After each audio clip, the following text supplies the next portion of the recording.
Welcome to Central Hardin High School. We're here for week 2 of Kentucky High School Athletic Association football playoff action. It is playoff time, and the Central Hardin Bruins coming into week 2 here of the playoffs, 10-1 overall under Coach Tim Mattingly. They'll be hosting this week from Daviess County the Panthers, led by Coach Matt Brannon. The Panthers are 7-4 on the season, and this is an interesting matchup for several reasons. First of all, let's talk a little weather. I'm Paul Gray. I've got my good buddy Tony Menendez alongside me tonight. And Tony, let's talk about what happened this morning and how that might affect or not affect the ball game. Well, it looked like for a little while there that maybe we'd have like a wet field and maybe some wet conditions, but the old coach in me, first thing I did, I came out here at about 6:10, 6:20, and I went straight out to the field and started feeling around on the grass to see how it felt, and it felt fine. I mean, there's really no residue from like the rain happening earlier today. I will say they got a good wind going, and we talked about this is really the first like true kind of cold weather game they're going to be playing in for the season for both teams. So it has cooled down. The wind, as you mentioned, has probably helped to dry things up. We did see a few receivers when they're making cuts in pregame, digging some turf up and maybe even slipping, but footing should be good. Again, there hasn't been much rain, so it kind of sucked it up and drained off pretty well. So, and again, the field hasn't been torn up all year because of a lack of the rain during the season. This is really the first wet conditions of any kind that either of these teams has really seen, but it shouldn't affect the game. The wind, as you mentioned, as we sit here and look at the field, as you are seeing from our camera vantage points, the wind is coming from the left end zone going to the right end zone. We can see the American flag down there close to the scoreboard is really whipping, and it is blowing toward the scoreboard, so from left to right. So as far as kicking game and the passing game is concerned, that's something to look at.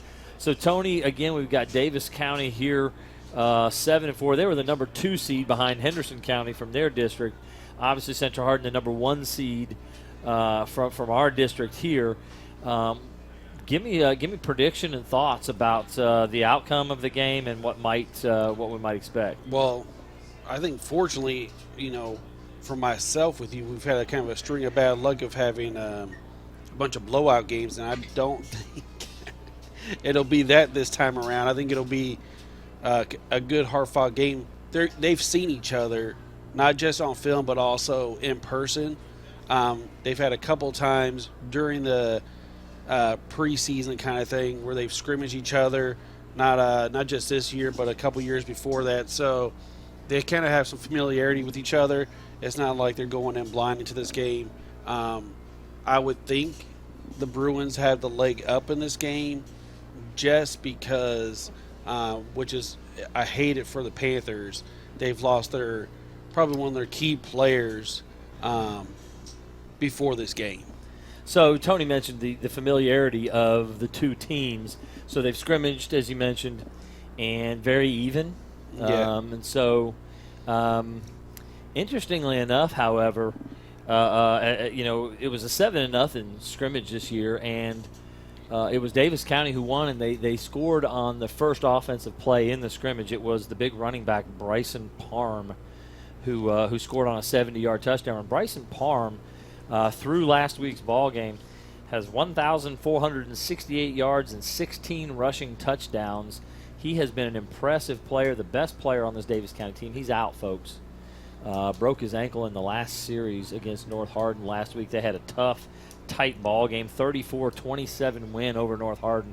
They kind of had to pull that thing out late. It got really tight. They were up a couple touchdowns. North Hardin tied it up, and they had to win that thing in the fourth quarter. So a big win for them, but at a massive cost to their chances going forward. Now, I will say this, Tony. Just watching pregame, it was really impressive, actually, watching how excited this Panther squad looked. They were bouncing around, jumping around. Boy, did they look fired up. Of the two teams out on the field, they looked like the team that was the most excited, energetic to play. Maybe there's a little bit of extra energy knowing that they've really got to pick up again, what's on the line is an opportunity to be one of the last 8 teams playing. Yes. In Kentucky football. So that is, in 6A. So it's a big deal tonight, big opportunity for both teams. I just wanted to quickly, we still got about 3.5 minutes until kickoff. Wanted to do a little bit of a review of the season, starting with Daviess County. Again, they're 7-4 team. They were the second rated team in their district behind Henderson County. Big win over Meade County to start the season, 43-14. We know Meade County was a pretty good ball club this year, and the second seed out of our district, and they're playing Henderson County tonight. There was a couple of losses in the middle of the season to Owensboro and Ryle High School out of Northern Kentucky, but again, a number of big wins. A big win over McCracken County. Their loss to Henderson County, an interesting score. If you look at that, 73-35. Daviess County has the ability to score the ball, but they certainly could not stop Henderson County. And we struggled to stop Henderson County. Central Hardin did when they played, and that was Central Hardin's only loss of the season. Central Hardin was up 14-13 at the half and ended up losing, I think, 35-14. So rough second half in that one. But this season for Daviess County punctuated last week with a win in playoff action in round 1 of the playoffs over North Hardin. Again, a big 34-27 victory. So when you look at comparative scores, you think, boy, Central Hardin should be the better ball club. But as I mentioned, when these two teams have met in the past, this year in the preseason, last year in the preseason, the edge has gone to Daviess County in both of those scrimmages. Again, by a very narrow margin both times, right. Very competitive. So I think both of us would be expecting a very competitive game. I tend to think Central Hardin with the home field advantage, as you mentioned, is maybe the slight favorite here. I think that just that D-line front of Central's has been very dominant in the games they just have taken over. And I feel like that could be where, it's win or loss in this game is can the Panthers keep the Bruins from getting into the backfield and disrupting the quarterback? Yeah, got to protect. And we looked at, they do like a wildcat type of option. Can they account for that? Can they shut down what run they're going to try to develop, but can they get in the face of the quarterback and kind of stop what's going to happen? So we mentioned Bryson Parham out for Daviess County, their top player, their leading rusher.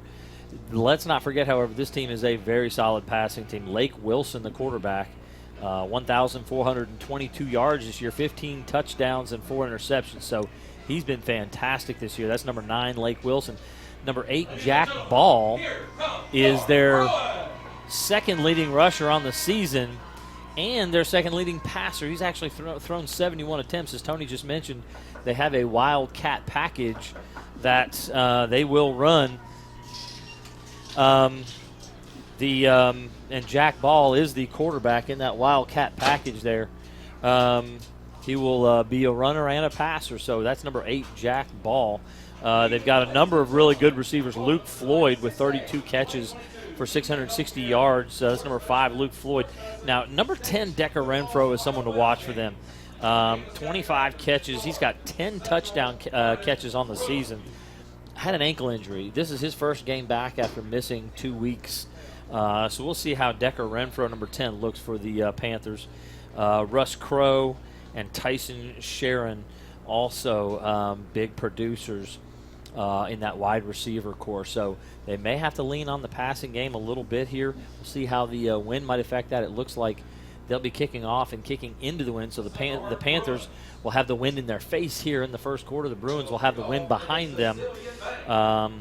We'll see how that might affect, again, the passing game early on for Lake Wilson and the Panthers. So we're lining up here. Number 99, Sean Higgs, will be the kicker for Daviess County. We'll talk more about some of our Central Hardin players as the game rolls along. But again, Central Hardin 10-1.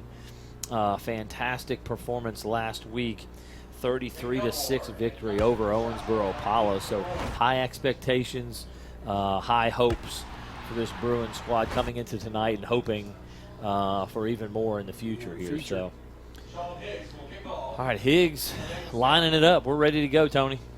Here we go. And we may even be able to look and get some updates on some of those other games going tonight because they started before this one. So the St. X male game, if St. X wins, we will, Central Hardin wins, we'll be headed to St. X. The kick is away. It's kicked over toward the sideline. Beautiful kick. Collected there and running across the field is Caden Elmore and never got turned north and south. He gets to about the 24. Caden Elmore on the return. So Elmore will set them up on the right hash with the first possession of the ball game. Again, Zach Spurrier, the quarterback, coming out to lead this offense. Spurrier on the season, 684 yards passing and 7 touchdown passes. He's the third leading rusher with 623 yards rushing, so 600 and 600 passing and rushing, and he'll lead them off. Coming out in a spread look. Ace formation, and looks like Tucker Walters has jumped off sides. It'll be a first and 15, it looks like. I think they were trying to get a quick, easy 5 yards to start the game, and I think they had Panthers jumping, Tony. But they jumped first. They did. It was Tucker Walters, right guard, who had moved early. So all the way back now to the 19. First and 15, not what this Bruin offense needs, long yardage. That's one of the things with when you start playing in the playoffs, you can't make mistakes. You got to play really good fundamental football because you don't have room for errors. Straight ahead to Mason Gardner. He pushes ahead for about 3 yards. It'll bring up 2nd and 12. Yeah, you've got to play mistake-free football. You can't be hurting yourself. They're going to give him 5 yards, 2nd and 10. Wow. Pretty good placement. Good spot for that one as well. Yeah, he almost got up to the 24, back to the original line of scrimmage. Again, what we would call an ace formation here. 2 tight slots, 2 wideouts. Gardner next to Spurrier, going to give to Gardner again. And wow, they're just trying to push straight ahead, and it's another 5 yards for Gardner. So 2 5-yard carries there. It'll bring up a 3rd down and about 6. Gain of 4 on the play. It'll be 3rd. And this gives options when you're 3rd and 6. They could even try to punch another run again. I mean, they could. Pick up 5 or 6 yards a pop. Trips formation to the left, tight end right. You're trying to set up some play action. No, they're going to pass around. Sprint. Looking down the middle of the field, knocked away. May have been picked. Wow. It looked like number 8 for the Panthers got his hand on the ball, tipped it in the air. They're calling it an incomplete pass, I believe. Yeah, number 8. It was 56, Isaac Blue almost came up with 8. Jack Ball knocked it away. Braden Robbins was the intended receiver. And good throw right on the money, but good play on the ball by great play. The defensive back. Yeah, Jack Ball coming up to knock the thing out. Ball went high into the tip drill. Tip drill. Well, he dived almost and popped that ball out, and he did a good job of it.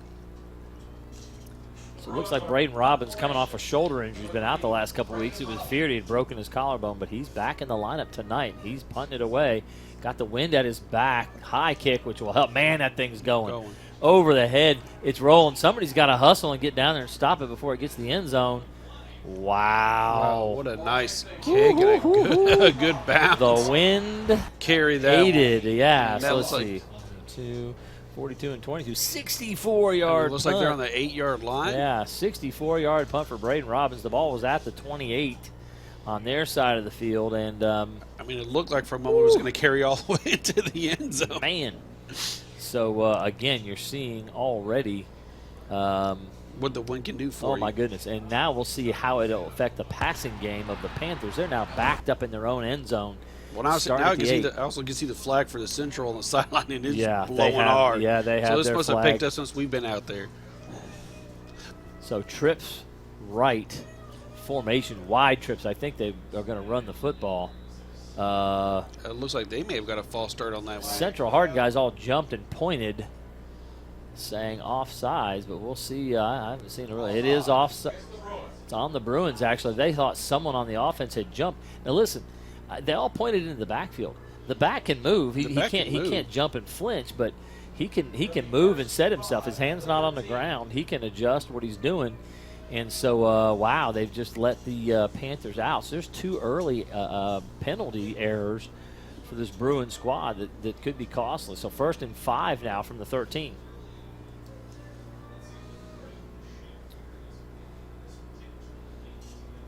All right, 2 wide receivers to each side now. Deuce formation.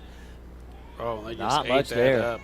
So Well, number 11 got in there first, followed by 44. Lamarion Blunt and McKay Payton on the tackle from their linebacker positions.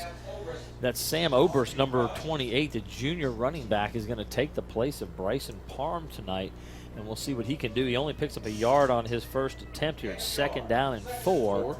As you could see, such a wide spread. I thought they'd be running the ball with receiver spread that far wide. They're going again. And he breaks through this time. Nice cut. 2 nice cuts. Wow. Big pickup. So 1st down. Gage Bryant on the tackle. Takes that to the 28. Gain of 14 yards for Oberst. And as you said, he made a couple guys miss. Yeah, he did. They should have had him back at the line of scrimmage, and he made 2. That first initial cut to evade that first tackle, and then a second cut into the secondary and the linebackers. Going straight ahead again, and boy, a host of Bruins, including Tucker Walters, hanging on at the line of scrimmage. So A loss of about 1, maybe 2. might be a tackle for loss. It's going to be a 1-yard loss for Oberst, and that'll bring up a 2nd and 11. That was a little play action, but it didn't matter. The Bruins already were back in the backfield. It didn't make a difference on that one. Now, again, I wonder if the play calling here, running the football, has anything to do with the win, but I think coach is going to have to call a pass, and he does here. Ball floats, but well thrown and caught. So Lake Wilson completes his first throw. Looks like he threw to number 6, Russ Crowe, and he did a good job of finding that little spot there, and looks like they were in a zone coverage and just kind of sat and came down with the ball. They're dropping 8 into coverage. 3-man defensive front dropping 8 into coverage, and Crowe found the opening there in the zone. Good throw by Wilson, so he hits on his first pass attempt. 8:40 and counting here in the first. That time they did jump, and the flag will come out. The left guard there trying to get a number. I believe number 78. That's Miles Miller, jumps early there, and so that'll bring up a 1st and 15 back to the 34-yard line. So an error for the Panthers here. A little bit of maybe early game jitters for both squads. 2 receivers to each side. The give is to Oberst. Looks like Blunt. Catch a hand of him in the backfield. Looks like he maybe got a McKay yard or Payton. 2. Yes. So McKay Payton makes a tackle after a 1-yard gain. Sam Oberst looks like they're going to really, try to ride him tonight like they normally would have Bryson Parham. Parham had so many, such a high percentage of the yardage in the rushing game this year, and so many of the attempts. It may just be that this is what they want to do. So 4 wides again. I'd call this a deuce formation with wide slots. They're going to throw the ball. A little bit of pressure from Hobbs. Boy, he got blown up eventually, though. Wow. And almost picked off there. So he tried to dump it off to Oberst out of the backfield because nobody was there. The initial rush. Looked like Hobbs got in there first. Hobbs got there, and then the double team washed him past it, but he flushed the quarterback out of the pocket. Yeah. 3rd and 14 now. This is a big down. Look, this is if they can give him a punt, this would be like a reset down. Start the game back over. Start again. over. See if we if the Bruins can't get something going on the offensive side here in this next series. They're going empty this time. Empty, trips to the right into the short side of the field, motion across. Quads over to the other side. Maybe a screen. No, they're going to throw the ball down the field, and 3-man rush, and there's a holding call. Oh, interception, Bruins! They're going to decline that holding call. Absolutely. McKay Payton, number 44. I thought the field wasn't bad, but it looked like on that inside route that he slipped. And he actually had a good spot in that zone that was like a little empty hole, but as soon as he went to cut, he just slid straight down. So maybe some oh, my land. Oh. Wow, face mask against the Bruins. It was thrown into the line area, so it must be one of the defensive linemen had his hand in the face mask of the offensive lineman. Well, wow, this could be a huge turn of events. Yes. Yeah, first down for the Panthers and a turnover averted. Now, again, throwing into the wind, the first ball was a good throw and a good completion, but you could see the ball kind of floating and being buffeted on the wind, and it may impact Daviess County's ability. Wow, that's the call. So a personal foul, face mask, 15-yard penalty, and automatic first down, although that would get them the first down anyway. It wipes out the interception and makes it 1st and 10 from the 49-yard line. So with 7:40 to go, the Panthers will keep possession. And like we said, this isn't a time to be making mistakes like that. Third penalty, and we're only about 4 minutes into this ball game, and so the Bruins right now, their own worst enemy. I think that first series for the Bruins, I think that even getting the drive started got hurt by the penalty. Now they've given up really 2 first downs by the penalties. Absolutely. Give us to Oberst, but they're going to throw another flag here. I'm thinking it's offsides on the offense. Yeah, motion on the offense here. So their second penalty of the game will make it 1st and 15 for a second straight set of downs. Wow. Jitters. I guess. I guess. But I mean, week but 12. But you think by this time, Figure it out. you know your stuff. Sure. This sure. It doesn't. Yeah, it shouldn't be an issue at this point. But certainly game has not been a smooth running thing so far. So Oberst in the backfield to the right of Wilson. Give us to Oberst. He's going to get about 5, so get the 5 yards back. So we got 2nd and 10. 2nd down and 10, that's right. Well, it's about long 10. How about that? Yeah, long 10. Yeah, it's about right at the original line. So they're on the 49-yard line, over the 50, into Bruin territory. And again, Bruins' own worst enemy at this point. We'll see if they can get a stop here on this set of downs. Oberst already has 5 carries here in the early going. Deuce formation out of the gun. Gives to Oberst. Just swallowed up. Back there. Andrew Hobbs, the first guy to get there. If the defensive line can do this whole game, then it's gonna be hard times.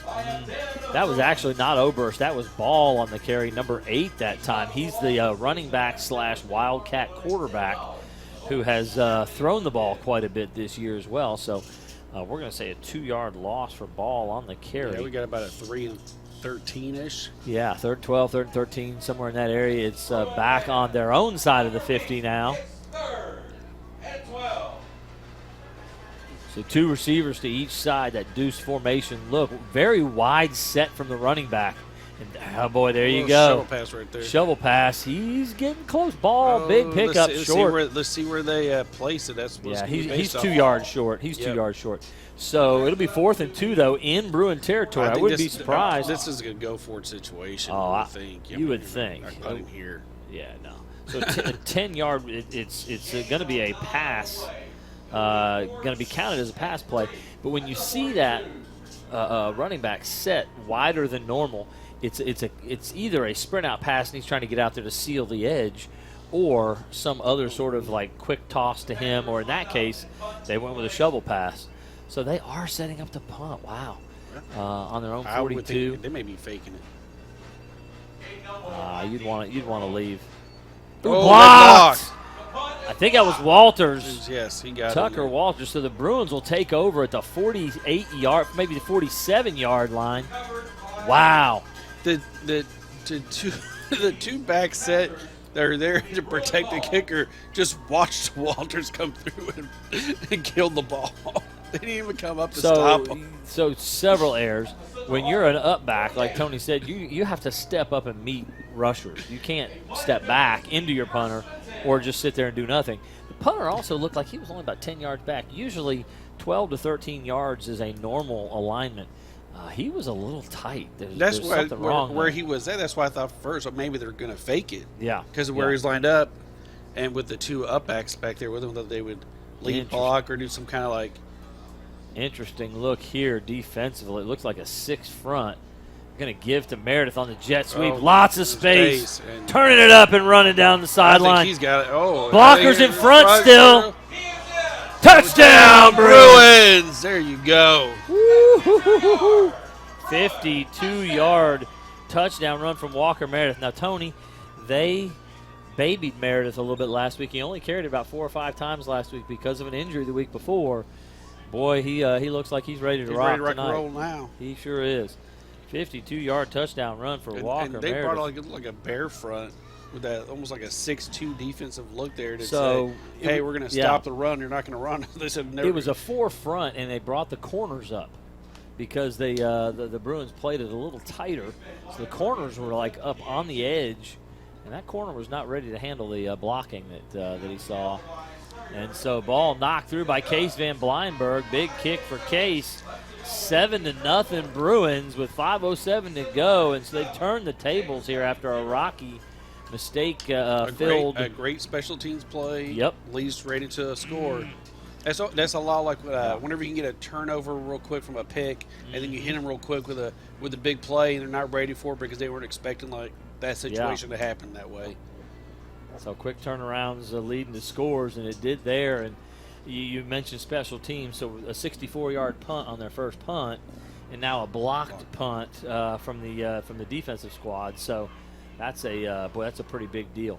Now, Case Van Bleinberg on a calm night is about 9 out of 10 knocking the ball into the end zone. He's got the wind at his back right here.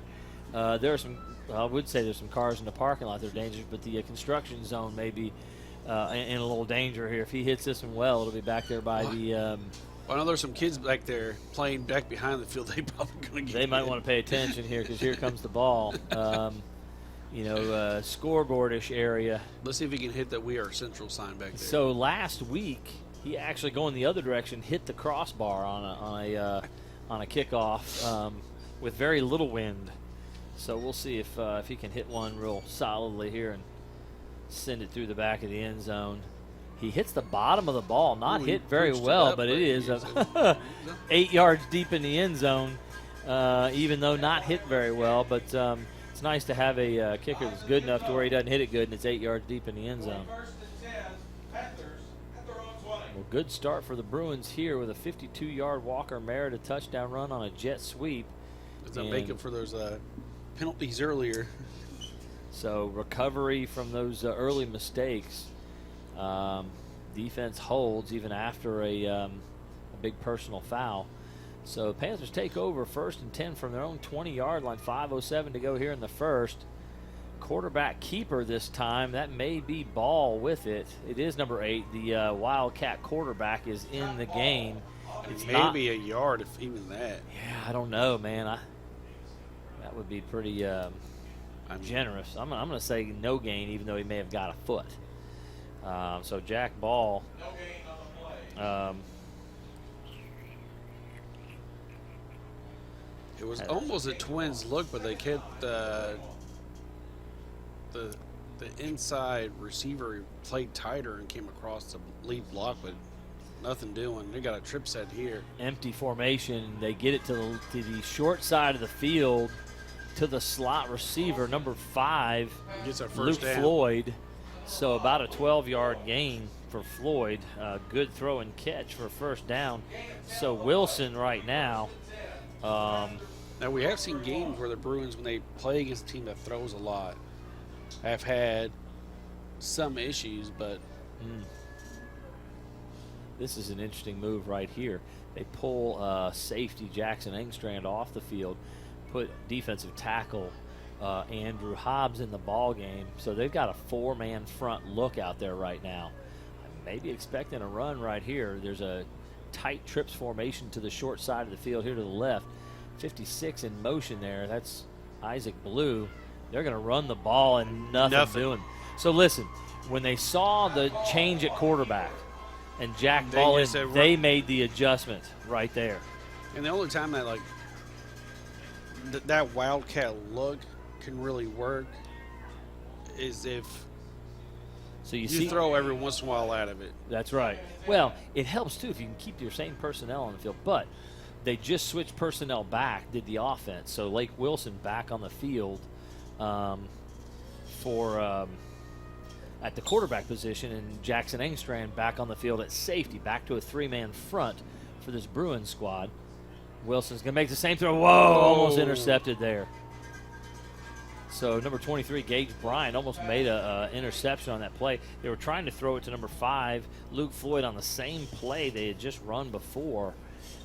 He was trying to get rid of it quick. There was a good push from those 3-man front, kind of moving that pocket towards him. I think if he would have just stepped back and gave it a second more, maybe he'd get a better pass off. He would have had to find somebody else because Floyd was blanketed right there. Looking on 3rd and 10 to throw. He's got lots of time. Now scrambling under pressure. Braden Sacked. Robbins! Big play, Braden Robbins. So back from an injury, sitting out last week, and he's back in there. 4th and 16 or 15 here. Yeah, so a 6-yard hopefully loss. they do a better job protecting the punter on this one. Yeah, well, and he's way back this time. He's deeper. He's deeper, and they've got a different set. There were 3 upbacks, now just 1 upback. So they were doing something a little different before. What a bad idea that was. Kick is away barely. Oh, Adam man. Hobbs almost got it. Oh my goodness. Elmore. That could have been bad. Not a bad punt into the wind. The wind is so strong. Sounds like we're going to start on the 49 for the So there. Bruins. What's going on here? Spot the ball, Mr. Official. Then if you got a penalty, you can fix that. He's walking around with the ball.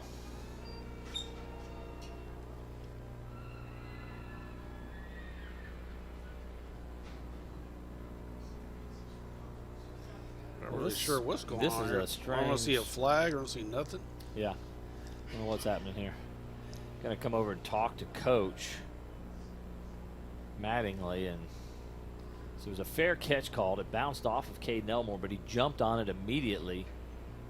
Again, that was a pretty good punt into the wind. Maybe the penalty is on the Panthers, and they're wanting to see if they want them to re-kick it. Oh, that's or just absolutely take it. where it's at, or take the penalty. I don't know. So they've got it spotted at the 49-yard line where Elmore jumped on it. But they're going to make him re-kick it. I think that's a good move because it was a pretty good kick. And with the wind the way it is, they're trying to reset the... Yeah, that's what it looks like. They were wanting to find out if you wanted to take the penalty. Yeah. Or just take it there from the 49. So the ball is... I'm not sure what the penalty was. Yeah, I didn't see it either. But they're going to back it up now, punt again, which I am in favor of making him punt it again. If he doesn't hit it as well, that ball is going to go nowhere. This wind has got to be at least 20, 25 miles an hour in the face of the punter right here. It had to be a holding. They're trying to reset the sticks. They're not doing it correctly No, at they're all. not. Well, the stick shouldn't have moved until after. No. After Until they spotted they it. spotted the ball, they already Right. were walking down. Yeah. So those sticks aren't really in the right place. I'm guessing they have the ball in the right place. I cannot recall. It's set at the 29-yard line. Punted away again, and he Ooh, did almost not not hit it getting it well. right. And there's another flag thrown, and that ball again not punted well, even a little bit. And the ball will be at the 40, so they gain the 10 yards. There's another penalty I now think they're on the gonna push Panthers. them back again. Are we going to make them punt it again? Might as well, man. I'm telling I'm going you. to keep pushing them back. He's struggling. The punter was struggling to handle that snap. The snap wasn't good. Holding again. Holding, they're going to decline that and take it at the 41. Is that where the ball is being? No, it's spotted at the 39. So the Bruins will have the ball at the Panther 39. So you can't pass that up, I guess, that kind of field position. I don't know. I probably could because I think he's going to do the same thing again and worse. If they keep holding them, sooner or later, not going to hold them when you get back there. Maybe I block mean- the punt again. That's a 10-yard hold, man. That guy's back even further trying to kick the ball. Getting even more nervous every time he's got to touch it, I would guess. So 1st and 10 from the 39. Bruins have it. Panthers trying to get set defensively. It's an outside zone. Oh, boy. Good job by number 11. Yeah, big play there. That's Gatlin Macy making the tackle for about a 1-yard loss. Walker 22 Meredith. for the Bruins did not pick up that block. He should have sealed him off, and he let him get through there. Yeah, that's Mason Gardner, who is the leading rusher for this Bruins squad. Could not get the block, and Meredith probably should have cut it north and south, and he just kept stringing it out, and nothing there. So double wing look here, tight end to the right. That's Hobbs in the tight end spot. Under center now. They're going to give on the zone to Gardner. Good run up to the 35, so he'll pick up 5 yards on the carry. If I'm at the Bruins, I almost feel like I want to go into hurry up. It looked like the Panthers are still trying to Figure out where to go. get in formation against what they're seeing up front, and you may be able to just like catch them and get more than what you should because they're not ready for it. Bruins have so many different formation looks. I could see that being an issue. So it is almost looks like a Bears look up front where you've got several guys covered up, but it's a 6-man front. Meredith on the jet sweep to the left this time. Ooh, gets about 3 or 4. Number 8 got in there. Yeah, that's Jack Ball again. That's just another good play by him. He stopped the pass in that one series. It almost led to interception, and he's cutting through there. He's got a motor on him. Yeah, so a 2-yard gain there as Meredith was hit in the backfield but got a couple out of it. It's going to be 4th and 4 at the 32-yard line. Wow, the Bruins very confused. Probably just need to spend a timeout right here. They got guys going every which direction. Wow, overbalanced look to the right side of the field. 4th and 4, maybe trying to draw them off sides and then calling a timeout. They need to get a timeout here. They are just getting close. And the center didn't snap the ball. Everybody took off, and the center didn't snap it. He just held it. And Zach Spurrier was just standing there waiting for it. So now it's going to bring up a 4th. And that was a disaster. They weren't lined up correctly. They stepped away to get another call from the O coordinator there, and just ill-fated from the beginning here. Honestly, at this point, 4th and 8. I don't know. On your side of the field. I guess you go for it. Your chances of getting 8 are not great. Their defense has been playing pretty stout. The other team is about to get the wind at their back, though, Tony. You need to pin them. I mean, I think I'd hit just a tiny little punt down there and try to get it inside the 20. 4th and 8. Play action pass look. Looking down the field, going to the opposite side. Gardner's wide open. Got the whole field to himself. Oh, what great hustle downfield from Hobbs. Let's see what touchdown! What a play. Wow. So a 37-yard touchdown pass to Mason Gardner from Zach Spurrier. So listen, Tony, everything is supposed to be happening on the left side of the field. He sprints left, 2 wide receiver pattern on the left.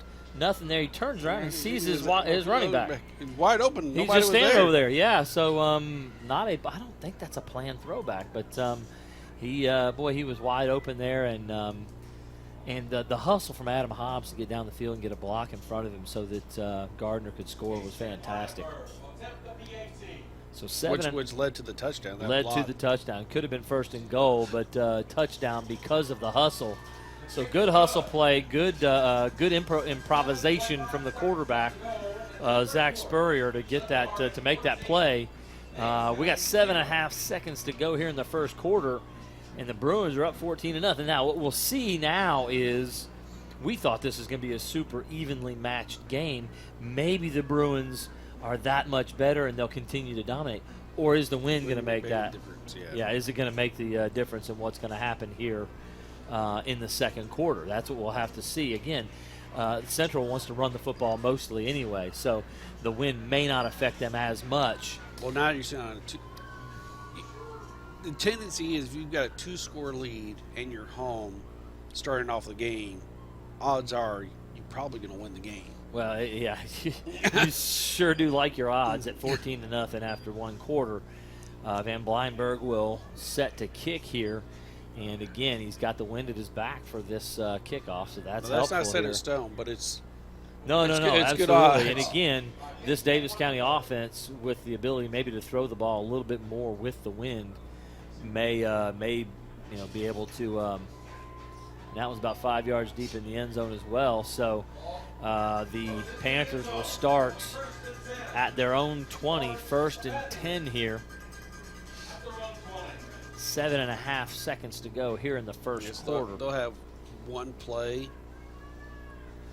Yeah, I mean, if they run the football, it's one play. If they throw it and there's an incomplete pass, it could be a second. They need to run the football here, just to get the clock.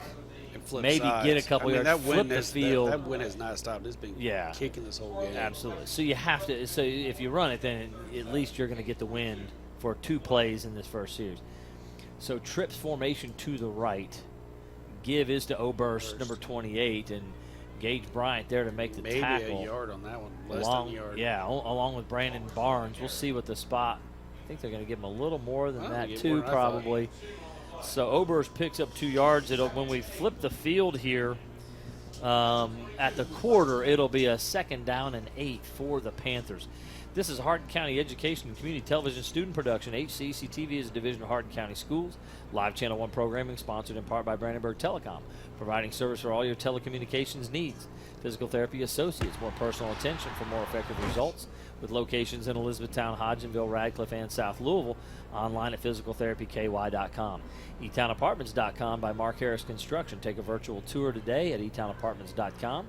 For those who are serving our country in the military, a discount is available. E-Town Apartments is a family-owned and operated management service with over 30 years of combined experience. Waddell's Auto and Scrap Metal Recycling, a family-owned business with competitive prices, pickup service, and a friendly staff available for your recycling needs. Located in Elizabethtown on 31W, just south of exit 91 on Interstate 65. Call 270-982-7206 to talk to someone about scrapping metal and recycling. West Point Bank has 5 offices located in Elizabethtown, Radcliffe, Upton, Glendale, and West Point, or find us online at westpointbank.com. Let us help make life simpler. West Point Bank, hometown banking made simple. So right now, in the 4th quarter, it's Male 14, St. X 7. So the significance of that game is that if Central wins and X wins, we're playing at St. X next week. But X ain't doing so good right now, and Male could pull off the upset. If Male wins, it could be Male, but it could be that we would be on the road at either Manual or Bullitt East in the winner of that game. Trinity is up on Simon Kenton 20-13 at the half. Christian Academy of Louisville is beating up on E-Town right now, 26-7. Trips formation for the Panthers here, 3rd and 6. Throw over the middle, incomplete. Great play by Gage Bryant, as the intended receiver was number 4, Tyson Sharon. And, wow, Gage Bryant was all over that. And Sharon's down, took a shot to the rib cage, and he's feeling it. So they'll have to come out and attend to Tyson Sharon. Oberst had another 2-yard gain on 2nd down, so that 3rd and 6 led to a passing situation and a great play in coverage by Gage Bryant. E-Town Exterminating is a locally owned, family-run pest control company. Has been serving Hardin, Meade, Grayson, and Nelson counties in the surrounding areas of Kentucky since 1976. Whatever your pest control issues are, termites, spiders, crickets, general pests, even moles, their team has the knowledge, skill, and training to safely and effectively eliminate the problem. Call 270-737-6900 or go online at mugabug.com. So on those scores, Tony, did you see any scores from Bullitt East? No, theirs was just Manual? Theirs was just showing in progress, and the Meade County game, it just showed in progress. It didn't have a live update of the score. Okay. So again, if Central Hardin can win this ball game, they will be on the road next week, but because of a new seeding system in Kentucky high school, oh my goodness. So a different punting look. So this is the 3rd different punting formation I have no look. idea what this is. Well, this is like a kick return as a punt. Well, but I've seen a lot of people do this. You can have different guys off the ball and on the ball so that you can fake it sometimes. And that's exactly what they were looking at possibly doing, but they're going to punt it away. Wow. One of those almost looked like a Rugby? rugby kick there. Yeah. So all the way down to the 23, which is where the Bruins will take over. So a big punt there. And it got a lot better with that punt when the wind is. Oh, with man, you. the wind at his back. So, yeah, so I'm doing math again. 54-yard punt. That was the quarterback, Lake Wilson, with the ball. So that's what you do in that kind of spread out look. Is what you can do is you can have different guys on the ball and off the ball, so that the defense doesn't know who to cover, who's an eligible receiver and who's not. So it's really a tricky thing. However, it's very difficult to protect the punter if he's going to actually punt the ball. And Adam Hobbs had an opportunity to block that. Wilson had to run around him and kick it on the run. So it worked out well for the Panthers. Little reverse action there to Braden Robbins, and he runs over someone for about 8 yards. 7 and 8 yards. Yeah. Big run. So Robbins again has a sack, and now an 8-yard. We're going to say 7-yard carry. You're right on that one, Tony. So 7-yard carry for Robbins, being productive coming back from the injury. It's really good to see him. I didn't think they were going to have him again. All right, he'd have limited touches. Yeah. So 2nd down and 3 here. They're at the 31-yard line. It seems the Bruins can be in run mode now that they have the wind against them. Interesting formational look here.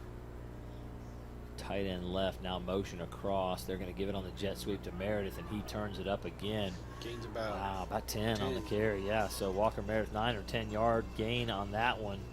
Now listen, that's interesting because they have so many different formations, and they run that same play out of so many different variations that hard to recognize it. You'd think it's going to be obvious, but it's not. It's not, because of the different formations and the different looks you're giving. So after the 10-yard gain, 1st and 10, Bruins, they are at the 41-yard line, their own 41.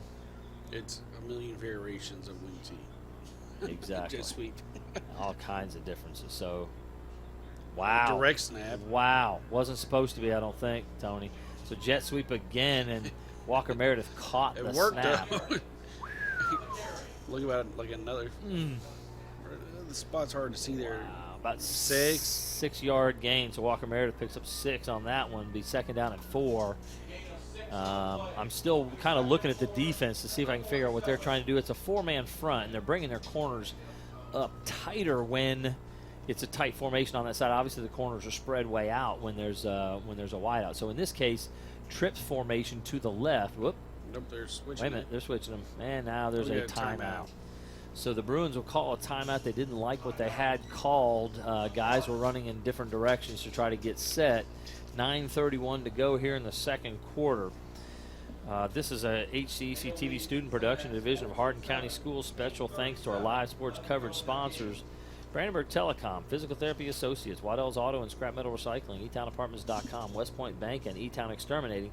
Tune in weekly for all local HCEC-TV programs airing on Brandenburg Telecom and Comcast Cable's Channel 2 and Spectrum Channel 184. All HCEC-TV programs on the HCEC-TV YouTube channel. Subscribe to the channel today to get your local community sports and events. Special thanks to our HCEC-TV crew: River Perry, Kyler Barkley, Case Taylor, Travion Doolin, Devontae Carney, and our director, John White. So thanks to them. They're the ones bringing you the action. It is getting cooler now, and wow, our camera workers gonna be suffering a little bit tonight. So thanks to them and the hard work that our students are doing here in Hardin County in this TV production for us. So 2nd and 4 from their own 47, we'll call it. Spread look. Kind of trips look to the wide side with a tight end. Quarterback counter, yeah. He's only going to get a yard or 2, maybe 2, bringing up a 3rd and 2. So Spurrier, I'd call that a quarterback counter. They're faking the jet sweep coming across, and he's just keeping it straight ahead. They had pulled. They gave him a decent spot. It looks like they only need 3 now. So, yeah, at the 49, they need the opposite 49 is what they need. So we'll call it 3rd and 2. It's a long 2. Same look, tight end to the right. Motion coming across. There's the jet sweep. And he went kind of Meredith, wide on it. He I think he got it, Tony. It's pretty close. Let's see where they spot him. Yeah, I think he got it. So Walker Meredith picks up 3. Like you said, he had to go way back, didn't he? Yeah, he had to really arch that and hook that at the end to be able to pull off that first down. Yeah, number 11 for the Panthers, Gatlin Macy, came up quickly to try to make that bounce, and he did a pretty good job of a tackle made by the leading tackler, Isaac Blue, over on the sideline, number 56. On the season, has well over 100 tackles, 116 tackles on the season. So 1st and 10 Bruins from the 48 of the Panthers. It's like a 6-2 front. Man-to-man coverage. Look, yeah, toss sweep that time. And he almost dropped that one. One-handed Look about catch. 5-yard gain on that one. So Meredith picks up about 5, bringing up a 2nd down and 5. Braden Robbins checking in, Lamarion Blunt checking out. And it looks like they're kind of, for the most part, winning that fight up front to be able to get enough blocking going to get positive yardage on almost on every down this series. So many different looks from this offense. They're going back under center here with a double tight end, double wing look. Deep motion there. Oh, fumble. Snap. Looks like who got on that? Yeah, I think it was Spurrier that got it. So they lose a yard. It'll bring up a 3rd down and 6 now. So that's a kind of a mental error there. Now, again, he had been in the shotgun for a couple plays in a row and got under center there, and that did not work out. Yeah, I hate seeing that. Like, that shouldn't happen. I agree. As a former quarterback, I know every now and again it does. Every now and again. So in the shotgun look again. Will they try to throw it this time? Double The handoff to reverse, Robbins. They got He's got space. Spurrier in front blocking. Oh, wow. It's close. He's right. I think he's just short maybe. Robbins ran over a couple tacklers. Well, the one. Oh, they got first down. Yeah. All right. Big. I said the big one play. line coach was, one line ref was over it, and the other one was behind it, and they moved the one over it. So there we go. So 6 yards, which is exactly what they needed to get the first down. 6:54 and counting here in the second quarter. A long drive right here. Tight end wing left. It's a double wing look with Gardner in the backfield. To give us to Gardner, powering ahead. Woo! Mason Gardner on the carry. About a 4-yard gain, I'd say. 4. He ran over number 7, who is Tice Bean. And Tice got the bad end of that bargain. They're just churning it away, eating clock. Being physical, man. Being physical up so front. physical. That's absolutely. That's I love seeing that. So we've got a tight eye pistol look. Interesting look here. Haven't seen much of, but trying to run a power to the right. Oh, there's a flag, yeah. It's about a 3-yard gain, but that one's coming back. I think it's a motion call on the Bruins. So a couple yards for Gardner on the ISO, or I think it was actually an off-tackle power play with Lamarion Blunt leading the way.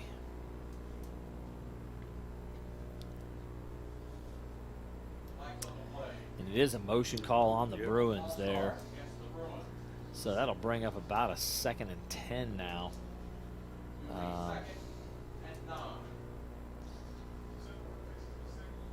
Ball is being placed at the about the 38.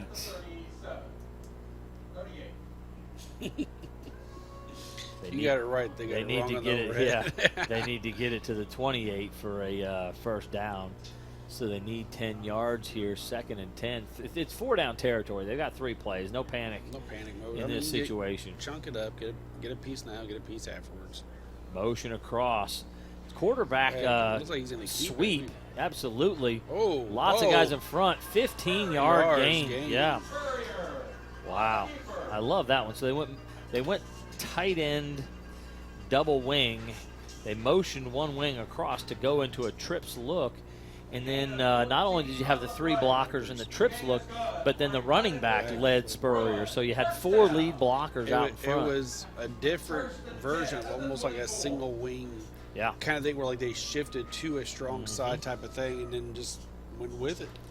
So good call by the coaches there. 1st and 10 deep in the Panthers' territory here. They're down to about the 24, maybe the 23, somewhere in that area. 5:39. The clock should be running now. It is. There you go. Motion coming, jet sweep. Actually, Spurrier's going to keep Keep it again.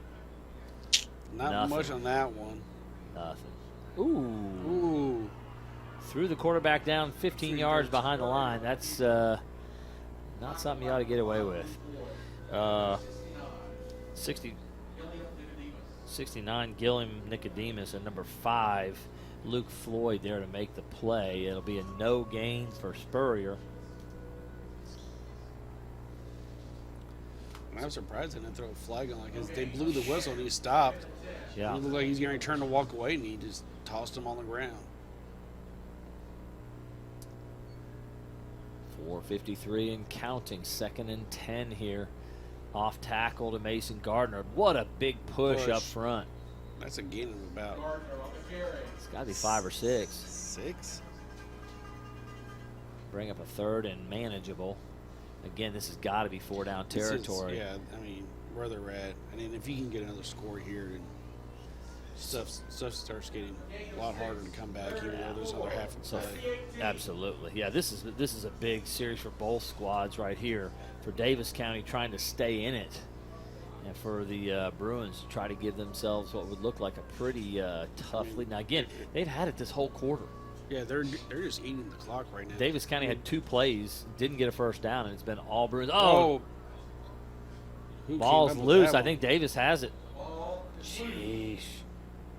And it is big mistake. That is a big play, and that's the 2nd or 3rd mishandled snap we've seen. Well, that one right there, Tony, listen, remember a couple plays ago when Walker Meredith caught the snap on a motion across? This time they were motioning across in front of Spurrier, and it hit the motion man, the snap did.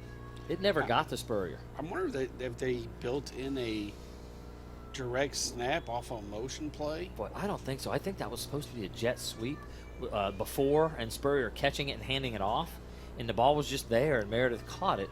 This time, though, the motion did not get across, and the ball hit the motion man on the side. 1st and 10, Panthers wind at their back, and they've got an opportunity here. Good throw and catch as Floyd with it. Tackle made by Caden Elmore. So you got a first down, even though there's a bunch did. of Bruins on them there. But So Floyd gets about 12 yards on that one. and now if I'm the Panthers, I'm going quick. I'm out. Oh, man. If you can get a quick score here, Oh, what after a the turnover, turnaround. and then get the ball back at the half, that's going to be huge. Ooh. Yeah, that's right. They will get it back. Lamarion Blunt is going to hobble off here. Number 50, Withers is going to check in. It's Matthew Withers checking in for him.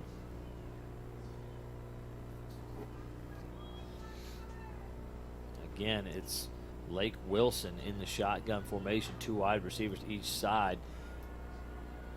Looking down the field, throwing it deep. He's got 10 open. He's got 10. Oh, big throw and play. catch. 10 Decker Renfro making the catch. Getting it on the, looks like the 16. Pass is complete to number 10, Decker Renfro. 50-yard pass completion there. So, Tony, you want to talk about those quick turnarounds? We had the quick turnaround after the punt block where Walker Meredith went 52 yards. Now a 50-yard pass reception for Decker Renfro. Looked like they were trying to get them to jump off sides there first before they called their play. Now they're shifting to a trips formation. Boy, that fumble, that turnover down there inside the 20 could come back to bite the Bruins here. Gives inside, I believe it's Oberst with it. I will have to check the number. Down to the 15, about a 3-yard gain, maybe 4. Actually, it's Jack Ball on the carry there. I mean, if I'm the Panthers, I'm going to milk the last of this clock out and try to score this touchdown at the same time. I don't want to give the Bruins the ball back before the half. I don't know. That's kind of their style, is that fast-paced style, though. It's kind of hard to put the brakes on. Give it to Ball again. All kinds of space. Woo. From the 15 down to maybe the 3 or the 4. Where are they? Down to the 4. So an 11-yard gain for Ball. They've gone to Ball instead of Oberst now in the second quarter. First and goal at the 4, and this thing could have just turned on a dime. Not going to get the touchdown that time. Maybe a gain of 1 for Jack Ball. Bring up a second and goal from the 3. Ball looks like a bigger, stronger guy than Oberst, and seeing Bruins look like they're going to a bigger package. Yep, and I think I'm seeing the quarterback Lake Wilson come out. So it's probably that Wildcat look. Yeah, the Wildcat look that has not been affected, but Ball's been getting it anyway. Might as well snap it directly to him and have some other guys. Now remember, Ball will throw it. He's thrown 71 passes on the season, so they could get him all bunched in and thinking run, and then play action the thing here. Actually, they're down to like the 2-yard line. It was a 2-yard gain there for Ball. He's got it. Keep it. Ooh, he was stuffed. stuffed. Woo-hoo-hoo. What a big down that was right there. Couldn't see who made the initial hit. It looked like 44 McKay Payton, but then 4 or 5 other guys got there in a hurry. This is a big down. Actually, that one went backwards about a yard. It's 3rd and 3 now from the 3-yard line, so a -1 on that. 3rd and goal from the 3. The Bruins can hold them up right here. That would be huge after that mishandled. Well, you talk about not giving it back to the Bruins, and we're now under a minute and counting. I think they're going to let the clock run down and call timeout here. The Panthers are just standing and waiting for that, and they will call a timeout with 46 seconds to go here in the half, and Panthers looking to put one on the board here. What do you think, Tony? Is it 4 downs? Are you going to go for a touchdown here if you're Coach Brandon, or do you take the field goal and take the points if you get stopped on 3rd here? Well, I take the points because you're getting the ball back. To start the second half. Yeah. If they were not getting the ball back, for sure I think you have to go for a touchdown because you can't. Because what happens if the Bruins have another long? If they were getting the ball first, got another long drive like that, you don't even get to touch the ball for the quarter. Right. But with them getting the ball first, the next half, I mean, get your points, score a touchdown. I just want to say, don't be cutesy here. Yeah, I tend to agree. Do what you know works. However, I would say that they're struggling to run the football from that They've Wildcat look. They've had a couple decent runs, but their offense really has been predicated by that pass getting off. And it is Ball at quarterback here, so it is their Wildcat I'd look. almost do like an RPO play. They could. Double reverse, and they're going to try to throw it to the quarterback. Blocked. Knocked away. And that's just what you said, cutesy. Cutesy. There's no... Double. So that's what's now called the Philly special. That Philadelphia ran to Nick Foles in the Super Bowl against the Patriots, where you don't run the double reverse and then try to throw it to the quarterback leaking out. And again, Ball is one of your better athletes leaking out in the flat, but there was nothing there. They didn't fool anybody with that. Well, so that brings up a 4th and goal from the 3. And They're going to go for it with 40 seconds to go here. Yeah, I don't know. I think if I'd have gained a yard or 2 there, I would go for it. If I had 4th and goal from the 1, I don't know about picking up 3 yards right here against this Bruin front. It is Ball, and they just jumped offside. They may have to kick it now.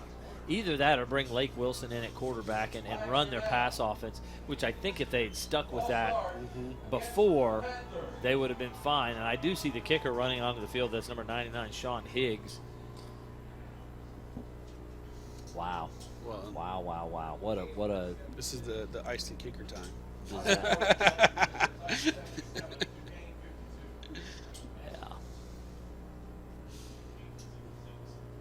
So 4th and goal from the 8. Higgs is on to kick. 25-yard field goal attempt. Right hash. Knocked it through, so it's Barely. 3 points. So, I'm sure that the Panthers are super disappointed in not walking out with 7. However, remember about 4 minutes ago, Central Hardin. It was about to be 21. It was about to be 21-0. Central is inside the 20-yard line going in for that back-breaking score. Well, so the Panthers flipped it. Henderson Meade 0-0. 0-0 Henderson Meade. So Meade County hanging in there right now. Fighting tough. Fighting Green tough. wave. It's a good Henderson County team. 36 seconds to go here. Oh, never mind. Now 7-0. Update. 7-0 Henderson now. They put one on. We've been down there to Henderson for a playoff game before, haven't we, Tony? We should have won that game. I've been. That was probably We should have won that game. my Mike DBs. Lawson, if you're out there, I don't know how we didn't win that ball game, buddy. My DBs play like we had them on lights the out ropes. that game. Pretty good. We got beat on those slant routes some, but generally speaking, yeah, we had a couple picks, 2 or 3 picks in that game. So it was a pretty good ball game down there, and we just came out just a little short. We had a 1-quarter adjustment. We switched our main DB to outside linebacker. That was the end of the slant routes. He had a big pick in that game. So the kick is away. Almost like I pooched it. Yeah, with the wind behind you, that wasn't a great idea. Caden Elmore has it. He's Some got space. a lane. Oh my God! Good cutback. One man to beat. 24 is going to catch him from behind out to the 49-yard line. So Elmore, big return. Touchdown saving tackle by Dylan Talbot, number 24. I mean, you come out and sling it. I mean, you got a couple timeouts. You into the wind, though, your field goal kicker, who's very good, is going to have a hard time hitting much of a field goal. He could go for 50 to 55 on the other end, going with the wind. Into the wind, I don't know if he's got more than 30, 35, because the wind is so strong. Well, let's see what they do here. If they, doesn't look like they're just going to sit on it. I would throw it and just see Might as well. See what You got 2 timeouts. You can run at least 3 plays here. He's going to sprint to his left. Spurrier looking. There's nothing there. He's going to run it and step out. So he picks up 5 and saves a timeout. So you can still run probably 3 more plays with 2 timeouts here. You're to the 45-yard line. You legitimately, to have a field goal attempt, probably need to get it to the 15.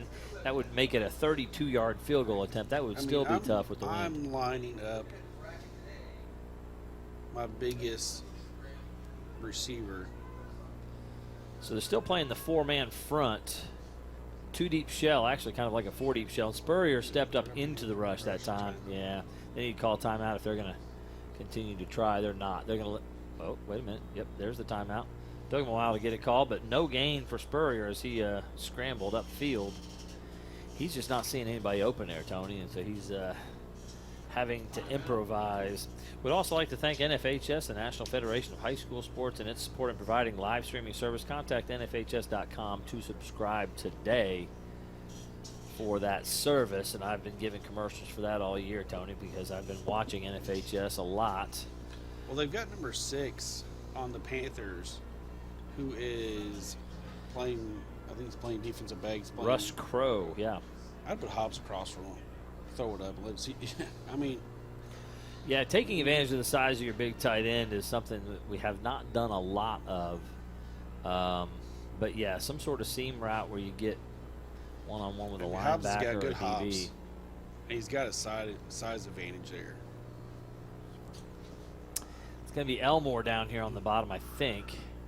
Number 2 lined up across from number 6, Russ Crowe. Shotgun pistol look. They're going to just give it straight ahead to Gardner. Gardner gets a first down, gets 6 or 7. Are they going to call it? They did. They called a timeout. So Gardner gets about 7 there. Well, everything right now should be towards the sidelines. Well, if you're wanting to do anything else. If you want to try to run 2 more plays, I think that was their last timeout. So they got 5.8. They got 1 play, Tony. They got to just take a shot. So I think it's Hail Mary time here. Yeah. I don't know if they have an actual Hail Mary setup or if they're just going to run a couple guys down the field and go pick one and toss it to them. Go empty and I mean, that's everybody what run downfield. I mean, it's pretty simple. That is Throw it to your tallest guy who can jump the best. I'm sure Case Van Bleinberg's down here getting ready, but if he looks at the clock, he would realize that he's not going to get a shot at this thing. So, one play remaining. Woo. So Bullitt East 21-14 over Manual. I saw Manual play earlier in the year. We televised the game at North Hardin, and Manual is impressive looking. But they're down 7 right now. They've had a weird season with some really impressive wins, and then some wins that were, beating Butler by 7, and Central beat Butler by about 40. So just some strange stuff. Spurrier looking to throw it deep, didn't let it go yet. Now he's going to pull the trigger on it finally. Elmore trying to get there, couldn't. It's intercepted. Number 11 trying to run it back. This is a little bit of a dangerous spot. Trying to turn around and go a different direction. So number 11 is Gatlin Macy, who's had a good first half. We've called his name 3 or 4 times. Is able to break up that pass. Spurrier just couldn't throw it far enough. He had Elmore down there behind the defense and couldn't set his feet to throw it. He was on the rollout, avoiding the sag, and just slung it. So after 15 minutes of play, 14-3, the Bruins are in front. Good first half for the Bruins. They kind of let one get away from them late in the second quarter there, where they could have gotten points and they had a turnover. But we'll be back in 15 minutes for second half action.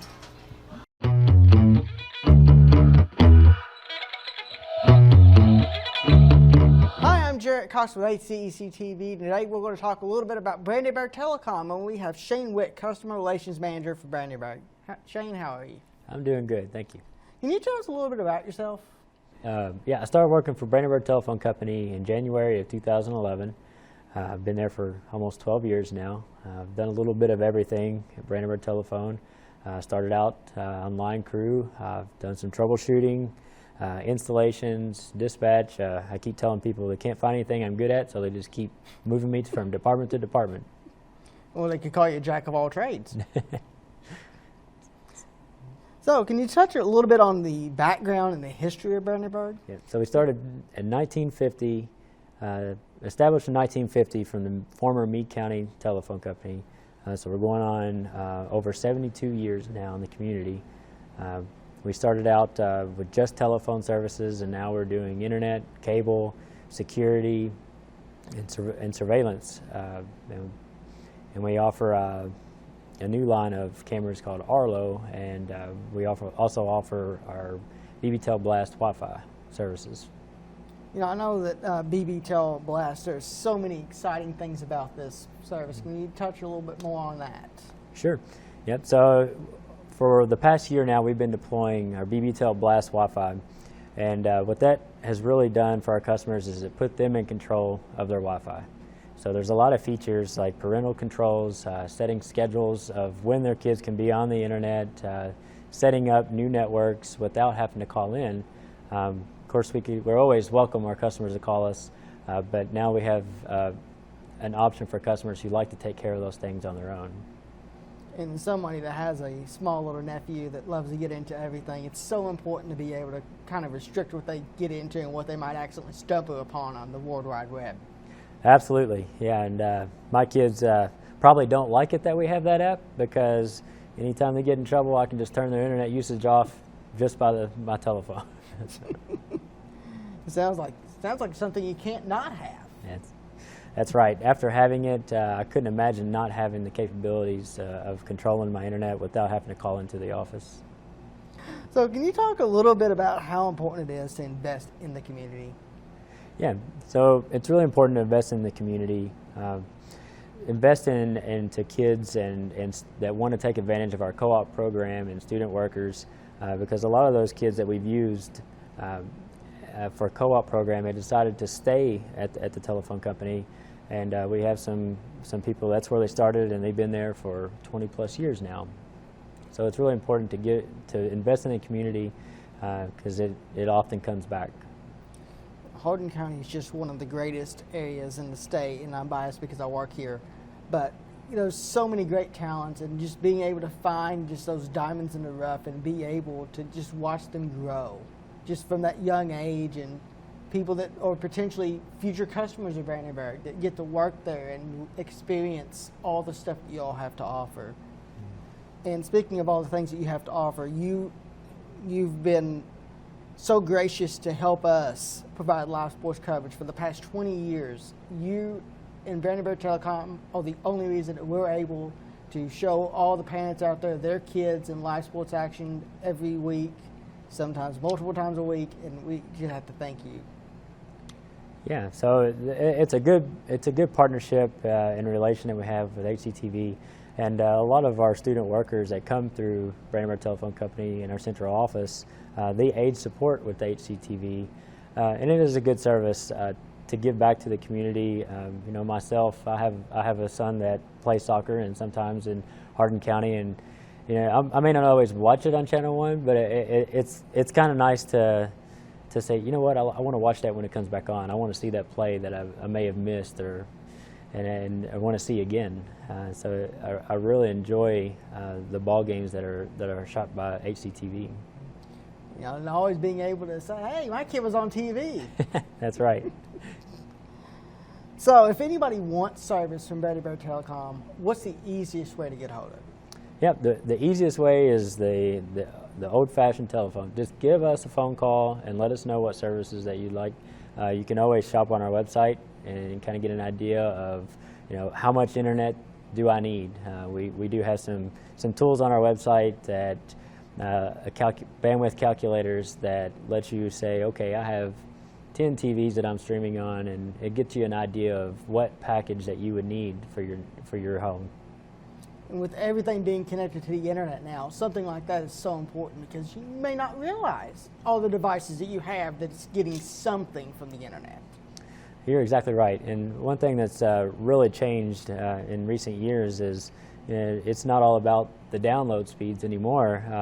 Now you got to consider upload speeds. So think about, you know, churches that are streaming their services on Facebook Live. You know, that's using upload. One thing that we're really proud of in all of our fiber services, every speed package we have is symmetrical. So you don't have to worry about determining how much download do I need versus how much upload. You can just focus on how much download do I need and know that I'm going to get the same upload speed and I have no data caps. Brandenburg Telecom is the place here in Hardin County to get internet and any other thing you need. Thank you so much for sponsoring us. Thank you so much for all the great work that you do. We really appreciate it. Absolutely. Thank you. And let's go back to some live sports action.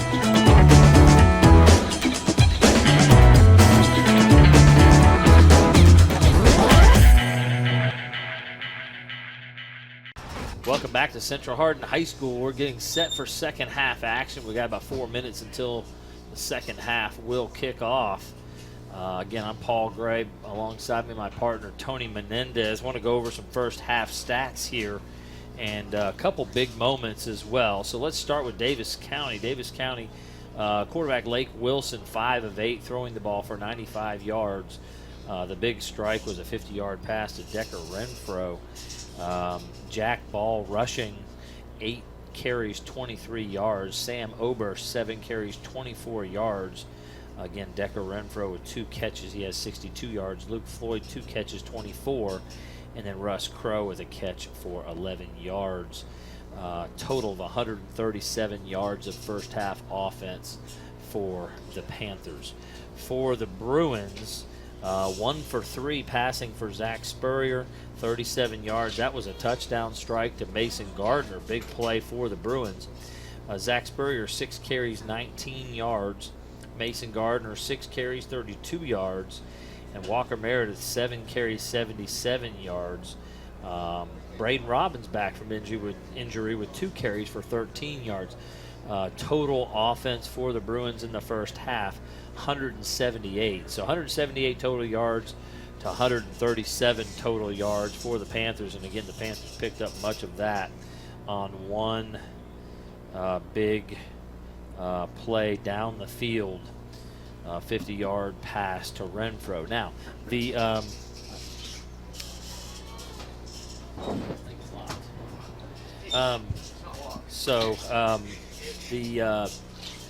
first half stats kind of favor the Bruins, as does the scoreboard, 14-3. But a lot of what we saw during the first half was a lot of big plays.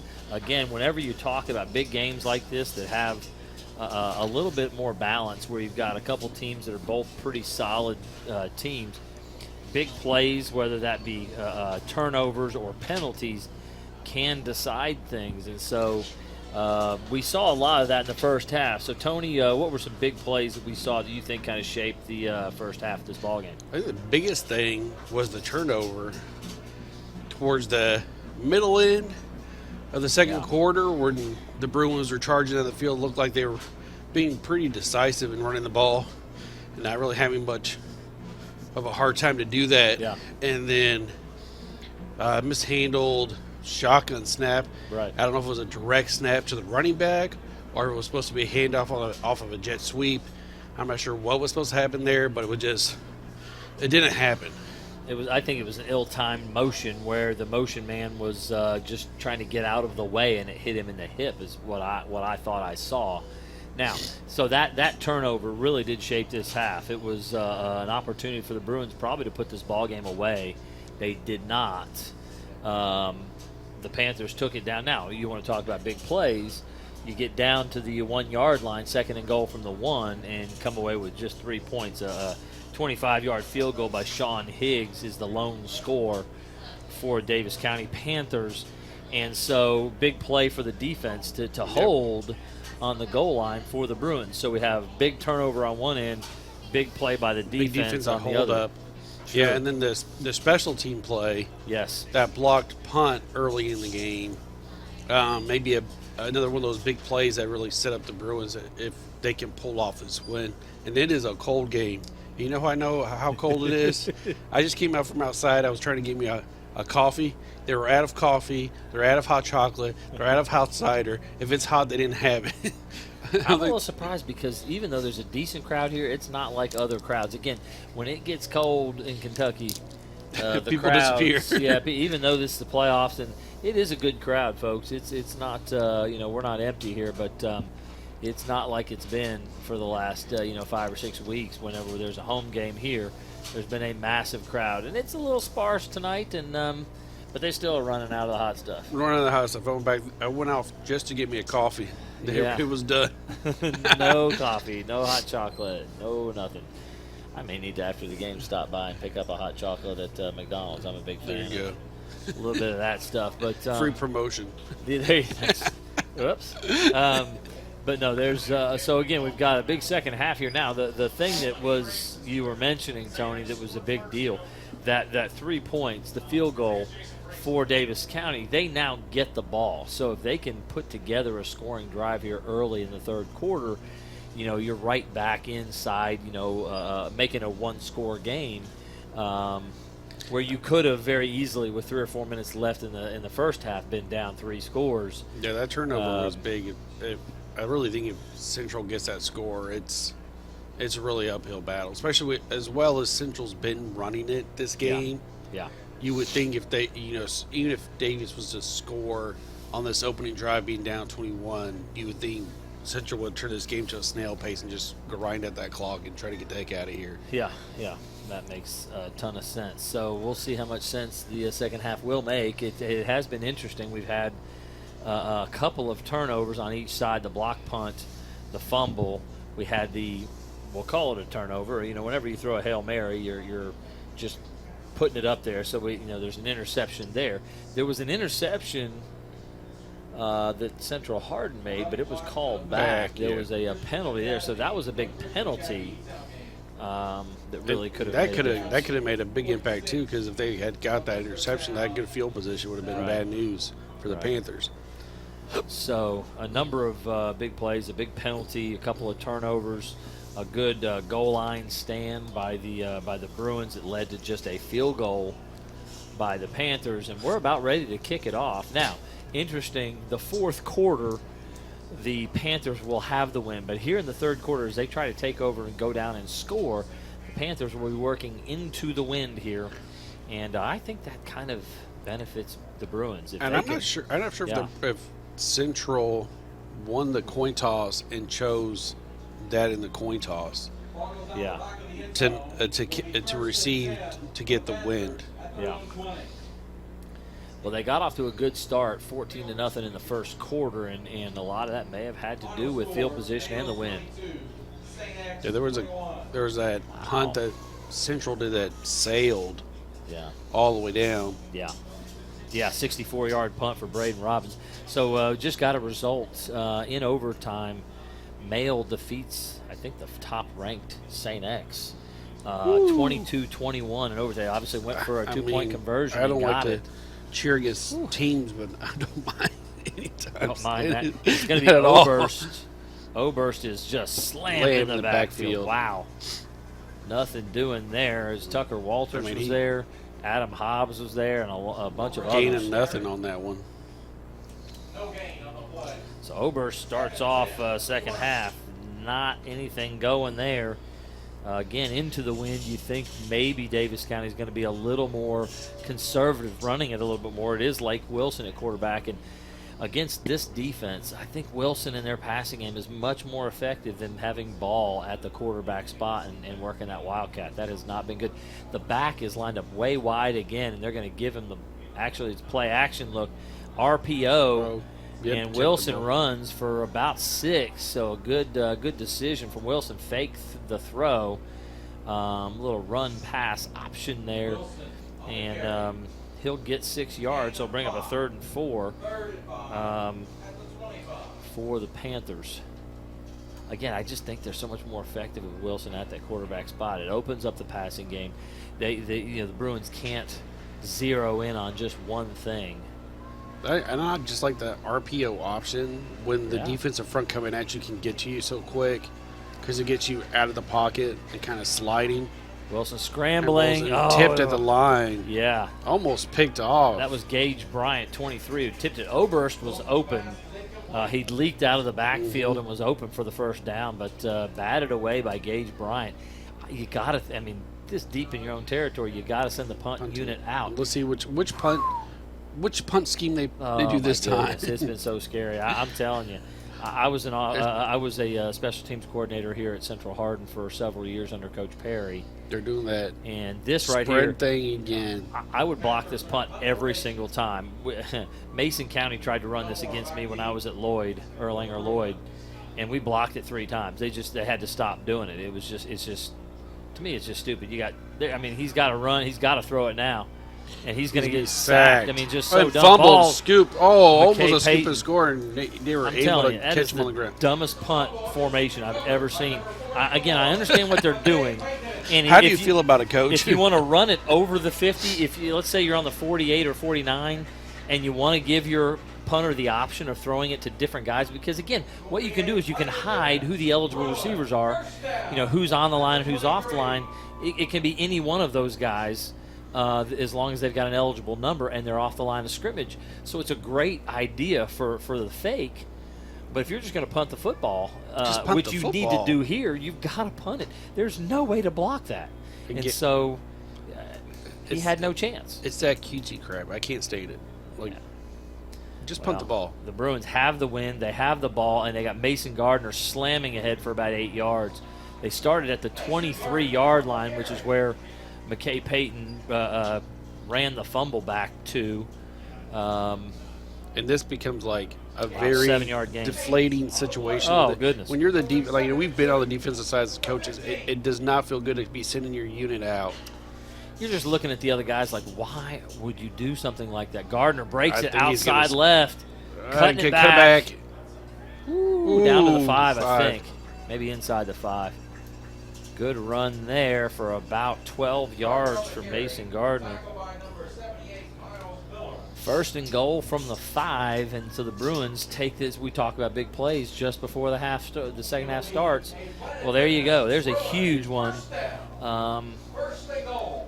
Coach, I don't know. You build habits as a team based off success. I guess they've had success with that formation against other teams. But with how the defensive line, which most of the guys on the punt return unit are the starting defensive linemen, why would you? Ooh! Oh, they got. Fumble! Wow, they just took the ball from Zach Spurrier. That's Jack Ball, number 8. So they ran a quarterback ISO, and Spurrier is running straight ahead with the ball. They He stood was him held up, and Jack Ball just ripped the ball out of his arms there. So another turnover. That was a big turnover. Wow. Again, the Bruins have an opportunity to put this game away, and they can't do it here. So that's twice inside the red zone, this time at the 5-yard line where they're going to turn it over. So they'll take over, will the Panthers. The ball is on their own 9. Again, the wind is into their face, and this Bruin defense is giving them fits. We'll see if they can make something happen here off of the turnover. So another big turnover here. Give us to Oberst. Big run. Cuts it back. Plows forward. 6-yard gain, 5-yard gain, depending on the spot here. I think they're going to give him 6 out to the 15. So a good carry for Oberst. The Spurrier's kind of holding his head down. He needs to get a head back up. It's okay. I mean, if you have another series come back, you got a 2-score lead. Yeah, you'd rather be up 14-13, 14-3 when that happens and not down a score and really, shutting your team down. But, yeah, you got to take care of the football. Looking to pass Well, here. it's actually Ball this time. Gosh, I hate that. Wilson needs to be on the field. And he is tackled maybe a yard. I don't think he got the first down. Yeah, I think he just got a couple. It was Adam Hobbs chasing him down from behind. You're right, 1 yard. They'll bring up nope, he's moving more. Oh, 2 yards 2 there. yards. So third down and a long This one is or two maybe. Really big play. Now, Yeah. from the Bruins, I'm looking for, of course, they're going to try to pull some silly crap like try to get you to jump off sides on this one. Absolutely. That's exactly what this Panthers defense offense ought to do. Try to get a cheap one here and get it outside the 20. They're at the 18-yard line. They need about 1.5 yards for a first down. Trips formation to the left. It's empty backfield. Straight ahead with the court. Jeez. Nothing. I mean, he lost maybe 1 yard, maybe 2. Adam Hobbs there immediately. Brandon Barnes there to help. He lost 1 yard. And so listen, Tony, I'm being a little harsh right now, aren't I? That's a horrible call. Yes. You go empty in your Wildcat look. The Wildcat look should be a power running formation. You go, look at the punt formation now. They got tight punt, No, they got and they're going to try to get it out of there this time. Great idea, Coach. Not a bad kick. Again, the wind is going to just kill it. And it's going to be at about the 35 or 36. A great starting field position for the Bruins again. But again, at least they're able to get the punt out of there. They did that trips empty look, and I mean, and I'm going to give my you got no leading blocker. I mean, they must have scouted that because they didn't even have to come out to cover the trip option, and they just went to play the run on that. They did not fall for it. They still had their 3-man front, but they had 2 linebackers downhill in a hurry. They were all over that third down carry.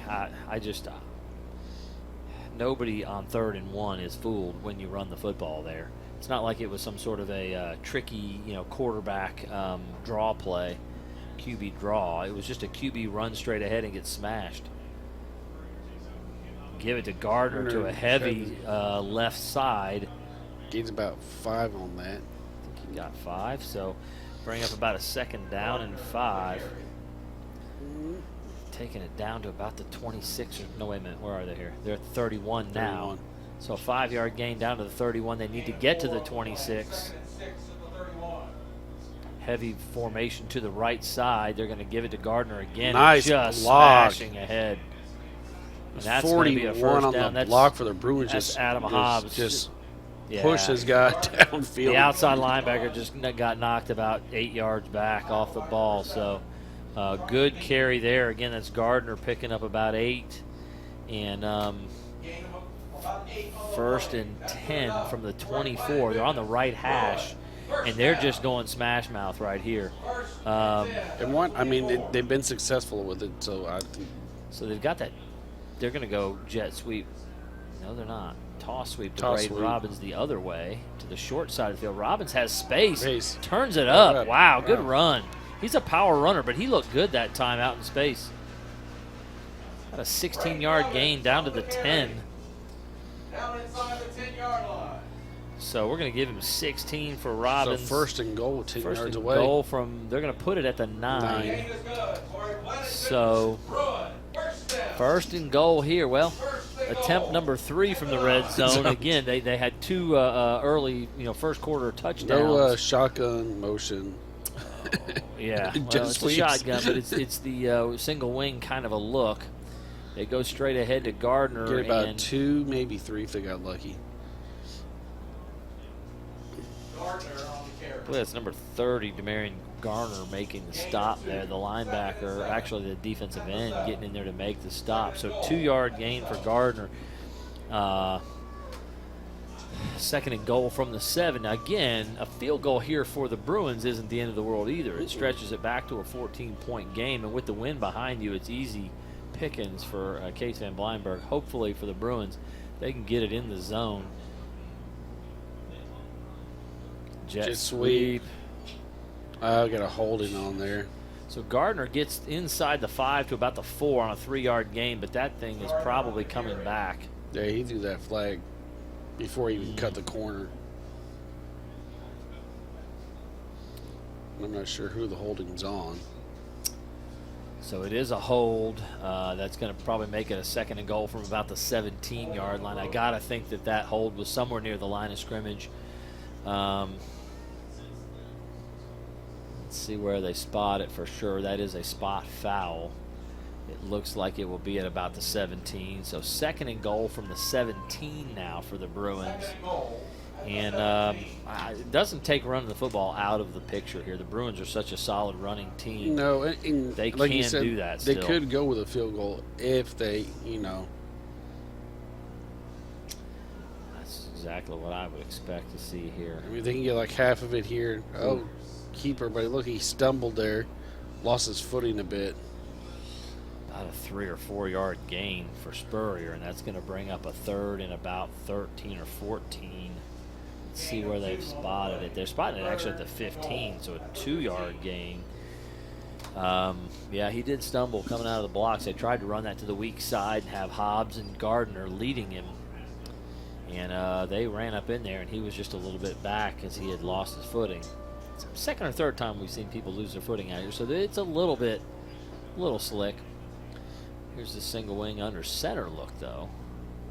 It is Pass play, not surprising. But Robbins, almost picked off, and then almost caught off to pick off. Robbins. Number 8 was there. Yeah, that's Ball. Again, Jack Ball's made a number of plays, but it looked like Robbins had a step. Ball may have been just a hair behind. It's just a good defensive play, honestly, because Robbins had a step. It looked like the ball was on the mark. Just a great play by Ball. So it will be Van Bleinberg coming on to attempt the field goal. That'll be about a 33-yarder. He's got tons of leg. He's just got to get it going the right direction here. Kick is up, man. He killed that. Yep. Right through. That thing, again, was good from 45 or 50 because he killed that thing. So 3 points for the Bruins. They did need points. Certainly they're not putting this game away like you'd hope to see. You get up 3 scores late in the second half, you've pretty much got the thing salted away. Yeah, they kind of still 2 scores. sputtered 2 times there. Yeah. Well, really 3 times in the red zone. Twice with 2 turnovers, and once this drive here being held to 3. But I mean, 2 times they could have really put this game away, and they missed those opportunities. So with 3:56 to go, the good thing is that the drives that they've had have eaten a lot of clock, and we're late third quarter already. The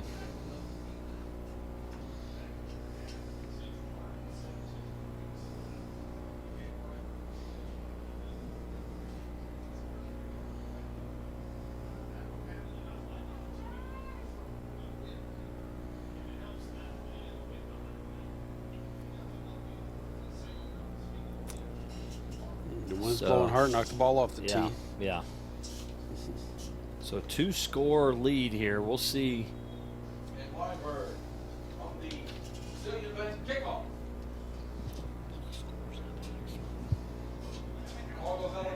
So that one finally, Case hit one really well on a kickoff. It is actually laying on the track back by the scoreboard. So that was a heck of a kick by Van Bleinberg. as he nailed that one way out of the back of the end zone there. So we got 3:56 to go here. We're going to take a look at some of the scores. Let me give you some updates here and talk some playoff possibilities. We have a final from the X Male game. St. X is the number 2 seed, Male the 14 seed, but Male pulls off the massive upset, winning 22-21 in overtime. That's a big deal for us as well. Oh, what a throw and catch. Floyd comes down with it, and he is bowling his way over the 50. So a 32-yard completion. And for a moment there, I thought it may have turned into an interception because it kind of got bobbled up there in the air, but he was able to maintain control of it and come down with it and then gain some. So 32-yard catch there is a big deal. Ballard is up in the third quarter on Ryle.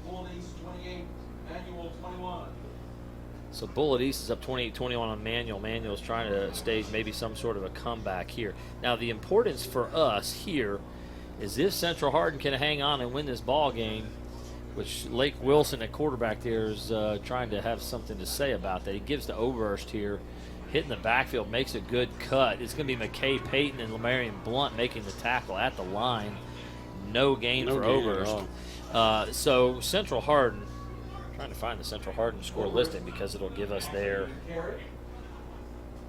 Louisville Central. 2nd and 10 at the 48. So what's they reshuffle based on seeding for next week. So we don't really know who we're going to play. If St. X had won because they're a higher seed and we're a lower seed, another good throw to Floyd. Is boy, and he is again. He bowls his way to the 30, so an 18-yard completion there. Complete to number 5, Luke Floyd. Might be putting the cart in front of the horse here as we're talking about playoff scenarios for the Bruins. They've got to win this ball game with 2:15 to go. That's 2 big first downs, and it's 1st and 10 at the 30-yard line for you can't get last days to go before the game's over with. So the one thing we do have a pretty good idea of is there's almost no way Central Hardin would have a home game next week because of the seedings. Central Hardin is I was trying to look to see if you can find ours on there, if there's even a listing. Whoa. The seeding, Central Hardin is a lower seed than most in this playoff scenario in the top 8. Now again, the fact that the number 2 squad, St. X, was knocked out could possibly help us, but there's a good chance we would be at Manual, at Bullitt East. I don't think we would go to Male because Male is a lower seed. It doesn't have a seed by our name, does it? No. So that just tells you that we are a much lower seed than most of the other teams in the playoffs. Even though we are the district champ, there are several teams seeded higher than us from other parts of the state, especially in Louisville, where several of those teams are, all the top 5 teams are there. Scott County, some of those teams are all top 5 to top 8 teams. So there's a good chance we would be on the road next week, regardless of. Oh, nice cover there. Good tackle by the safety coming up. It's Caden Elmore making the tackle, but Oberst picks up quite a few there. It was 1st and 15 after the penalty. He picks up 9, so it'll be 2nd down and 5 now. There was a good blocking up front. They created that lane for him, and he was able to just cut right through there. Yeah. Get all the way to the 2nd level. Almost, it took the 3rd level to come down and get him. 2nd and 6 at the 26. They need the 20-yard line, do the Panthers. They've got a running look in. They've got ball at quarterback. This is their wildcat look. They give it to Oberst again. He gets 2 on the carry, so it'll be a 3rd and 4. And this is, of course, all 4-down territory. Gotta the rest of the game. Yeah. And again, especially with the wind in their face, you're not going to expect to see them kick a field goal, and they need 2 touchdowns to tie it up anyway, as you were mentioning here. So 3rd and 4, they can continue to run the football here to try to pick up the 1st down. The scenarios I'm hearing for Central Hardin is, again, with the St. X win, we were going to St. X. St. X has lost to Male. The other option was the winner of the Manual Bullet East game, we might be headed that direction. So it might be one of those two schools. A little slip Ooh, pass there's the again. That shovel. But they were ready for it that time. They had two guys sitting there as soon as he tossed it out there. Braden Robbins and Brandon And Barnes. that's a spread loss that of one. yards. Yeah, they lost a yard on that. It'll bring up 4th and 5. Like you talked about, getting cutesy when you have an opportunity with a 3rd and 4 to pick up a few here and a few there. And they've been successful running that series. They have. And you know it's 4-down situation, so why not just do a regular run? Or what's, maybe a zone read. And it's Wilson who's back on. We They get go that trips. empty again. They go empty again. Trips to one side. He's going to throw it this time. Looking for. Oh, good Wide throwing open. catch. And Inside that's going to the be a 5. touchdown. Nope. To the 3. Number 10, Decker Renfro on the catch. So a 22-yard gain. And again, Lake Wilson has been effective throwing the football. He is 4 for 4 here on this drive and in this half, throwing the football. So that's the end of the third quarter. 17-3 Bruins, but the Panthers threatening to score here. 1st and goal at they're going to call it the 2-yard line. This is a Hardin County Education and Community Television student production. HCEC-TV is a division of Hardin County Schools. Live Channel 1 programming is sponsored in part by Brandenburg Telecom, providing service for all your telecommunications needs. Physical Therapy Associates, more personal attention for more effective results, with locations in Elizabethtown, Hodgenville, Radcliffe, and South Louisville. Online at physicaltherapyky.com. eTownApartments.com by Mark Harris Construction. Take a virtual tour today at eTownApartments.com. For those who are serving our country in the military, a discount is available. eTown Apartments is a family-owned and operated management service with over 30 years of combined experience. Waddell's Auto and Scrap Metal Recycling is a family-owned business with competitive prices, pickup service, and a friendly staff available for your recycling needs. Located in Elizabethtown and 31W, just south of Exit 91 on Interstate 65. Call 270-982-7206 to talk to someone about scrapping metal and recycling. So here we are, Tony. 1st and goal from the 2. Like, can they do another stand like they did last time? That's the last time they were in this. Now, the Panthers moved the ball in that series, throwing the ball into the wind. They'll have the wind at their backs for the 4th quarter. That's what scares me here. Is it's a 2-score ball game, and the Panthers have the wind now. With that passing game, they certainly are not out of this. And if they can put one in the end zone here, it's going to get really tricky for the Bruins. Interesting backfield there. This is their Wildcat look. Looks like he ball just short of it. Shot ball. Boy, they had a lot of space, and someone came up and made a big hit there. I couldn't see the number on the far side of the field. So 2nd and goal from the 1 after a 1-yard gain from Ball. Again, they have not been super effective. They finally went to a power look out of that Wildcat with 2 up backs to the left, and Ball followed those guys. 11:26 and counting here. 2nd and goal from the 1. And it looks like they're going to go with Ball here. This is the way they do this. They go into this Wildcat look at the goal, and I'm sure it's been super effective for them during the course of the season. Back this time. 2 up backs and the running back, and smashed again. Looked like he just Andrew stopped him right Hobbs. there at the line of scrimmage and said, "Don't go in our end zone." Man, Andrew Hobbs was there in a hurry. What a play by the Several defense there. linebackers. Tucker Walters was there. Adam Hobbs. No gain again. If this D-line gets a stop, I told you this D-line, it feels like the backbone of this team. I'm telling you, they may get it in here with this Wildcat look on 3rd and goal from the 1. They need to go to their normal personnel package. That quarterback, Wilson, is really good in space, makes good decisions, throws it well. Looks like we got a timeout. Wow. Yeah. So Daviess County wants to talk it over on 3rd and goal from the 1. Again, you talked in the first half. Don't get cute here. Yeah. And they did in the first half, and it didn't work out for them. Man, you got 2 opportunities here to get this one in the end zone still. You just have to be sound. You got to be sound. But your main right quarterback now, in. And they are not sound. They're not blocking people up front. If you can't get the front 4 blocked or the front 5 blocked, you're not going to score at all. You've got to get those guys blocked. And then you don't have any trouble scoring the ball. right here. I would not have confidence in that right now. Yeah, they don't have confidence in anything on the goal line right now, I don't think. West Point Bank has 5 offices located in Elizabethtown, Radcliffe, Upton, Glendale, and West Point. Find us online at westpointbank.com. Let us help make life simple at West Point Bank. Hometown banking made simple. So 3rd and goal from the 1. 10:26 remain in the ball game. It's the 4th quarter. 17-3 Bruins in front. And it looks like they're going back to that. Yeah, yeah. They're stacking it.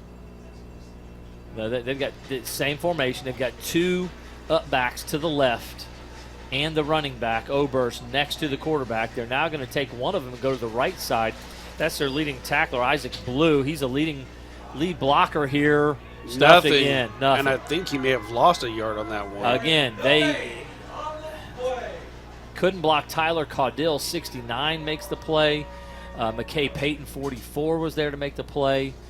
It looks like it was a rollout pass, out of that set where he was looking to throw, and then if it wasn't there to go for it, but nobody was open, and they were back there quick. They're just going to stick with this look and just keep getting smacked in the mouth. Obviously, they are not good enough to just run over the Bruins into the end zone. If they could spread the field and get a couple guys out of the box in their normal look, they might have a better opportunity. But everybody is playing run right now for the Bruins. Ball running wide, going to throw it, not even close. Not even close. Knocked down. So a goal line stand again. Just stops them on that series. So listen, Tony. So you have your second best passer rolling out to throw the ball.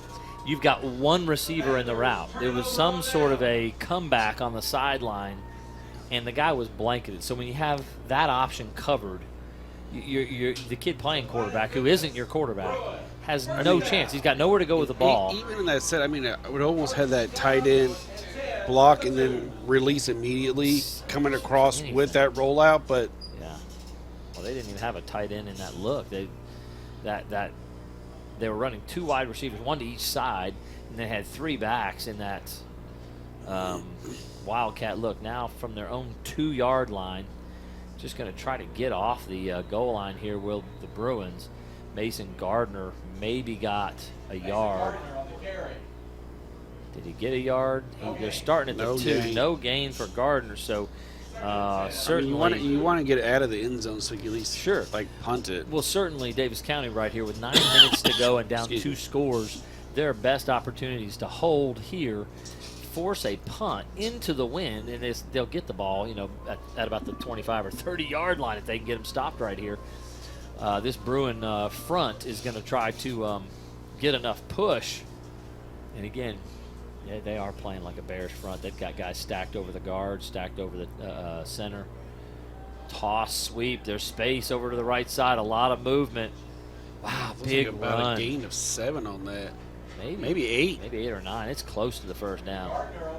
Mason Gardner on the toss sweep there. No, that's 8. You're right, Coach. Yeah, boy. And it was a long 8, too. Yeah, he picked up 9. We're going to give him. So Mason Gardner on the toss sweep there. A little scary to toss the ball back into your end zone. That made me nervous. But they got a good push on that side. Had several guys pulling and out in front of that toss sweep action.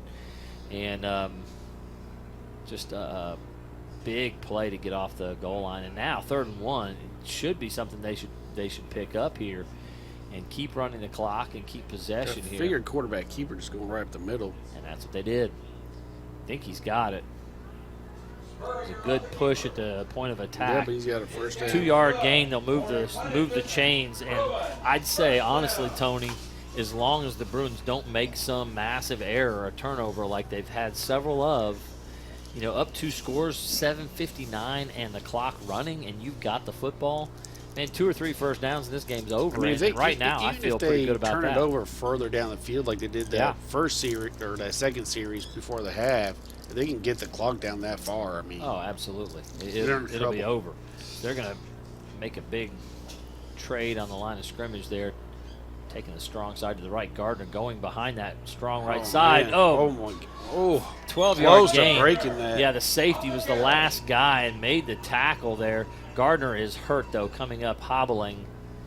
He is putting a little weight on that leg, but not much. He is. Left leg is hurting. They've got to get somebody for him. It'll be Michael Cammons in 25 checking into the lineup. So big 13-yard gain for Gardner there. He's been the workhorse here in this second half. Putting a little bit more weight on the sideline on it. He's trying to work that thing out. He may have taken a helmet on there or something, or twisted it a little bit. 1st and 10 from the 28, 7:06 and counting. That's the number, is the clock. Give to Cammons in straight ahead. He gets maybe a yard. He's almost to the 30. His first carry on the ball game. So Cammons in coming off the bench, kind of cold. Well, I mean, Give it to him right away. the goal is milk that clock. So they only give him a yard to the 29. 6:41 and counting now. And again, take your time getting the call in. Take your time getting to the line. Use the clock as you're trying to create first downs. So you got overbalanced line left. Motion coming across from Blunt to the right side now.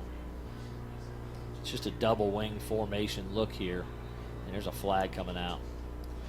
It's motion. Somebody, I think, put their hand down and then Then got up and moved, yeah. False start against the Bruins. Yeah. So what was 2nd and 9 there is going to become 2nd and 14. And that flag stops the clock as well. So 6:16 to go in the game here. You got to feel pretty good if you're a Bruin fan. Up 2 scores on Daviess County here late in the ball game.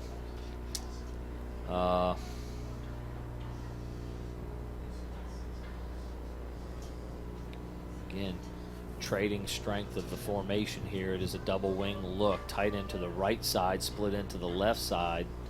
Motion coming across. Jet sweep. Jet sweep. I Cut believe it that's up and now Meredith. take it out. He got out of bounds. He's going to pick up about, Walker Meredith. looks like 4 or 5 on the carry. No. Gonna get back. Yeah, he picked up about 6 on the They carry. give him a So little bit more on that. it's going to bring up a 3rd down and 9 after a 6-yard gain there from Walker Meredith on the jet sweep. The 3rd and 9. 5:49 to go. Again, the clock stopped on the out of bounds there. Tight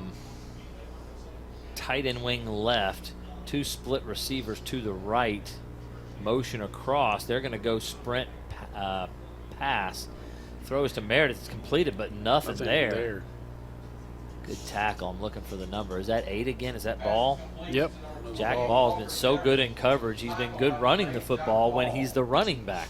He has not been good running the ball in that Wildcat look.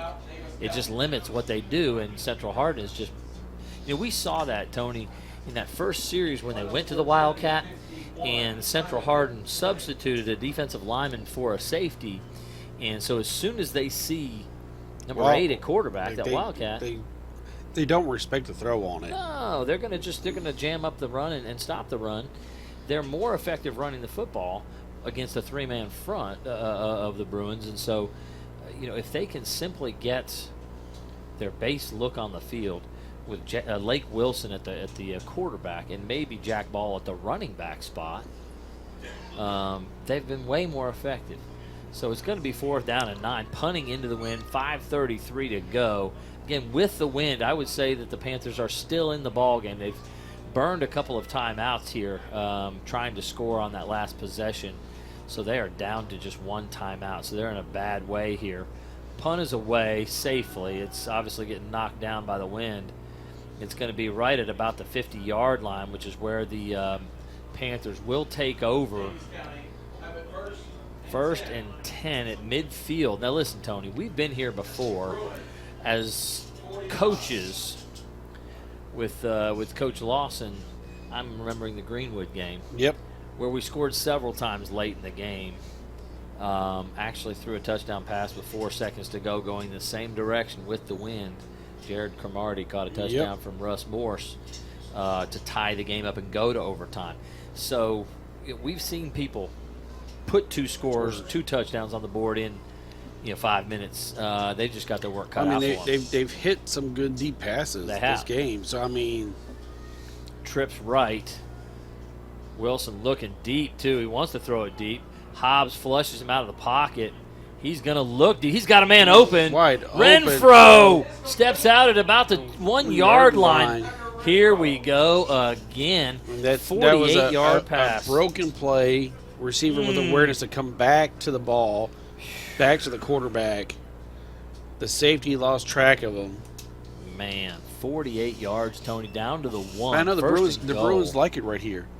I'm going to say, here we are, first and goal. They've had goal to go from the 1 twice and got 3 points out of it. Here they are again. Let's see if they've learned anything. Or maybe they will punch one in. Eventually, you figure even out of this look, you punch one in. 12 times. No. Hey, look. Coach is smartening up. It's Wilson on the field. They're in their base look. They've got a little bit tighter splits than they had before, but they know they don't want to go in that. And the ball's knocked down. No, it hit the ground. Hit the ground, yeah. Not a touchdown. I think it was tipped by. Yeah. Who got that? Trying to get it to Crow. I think it was Bryant knocked it down. Gage Bryant there from his outside linebacker spot to make the play. So 2nd and goal from the 1. I like that a lot better because you've got a quarterback. You've got several receivers in the route. You got a quarterback throwing the ball. And honestly, they can possibly, because if they'll spread the field out, they'll take a couple of defenders out of the box. You give yourself a better chance to run the ball. All right, Wilson running over to get a call from the coach. Something was wrong with their communication there. And 2nd and goal from the 1. How many tries does it take to get in from the 1? Well, so far they've had about 7 opportunities, and they've gotten 0 of them in. They have spread it out now into a they're going under center. And they fumbled it. And the Bruins got it.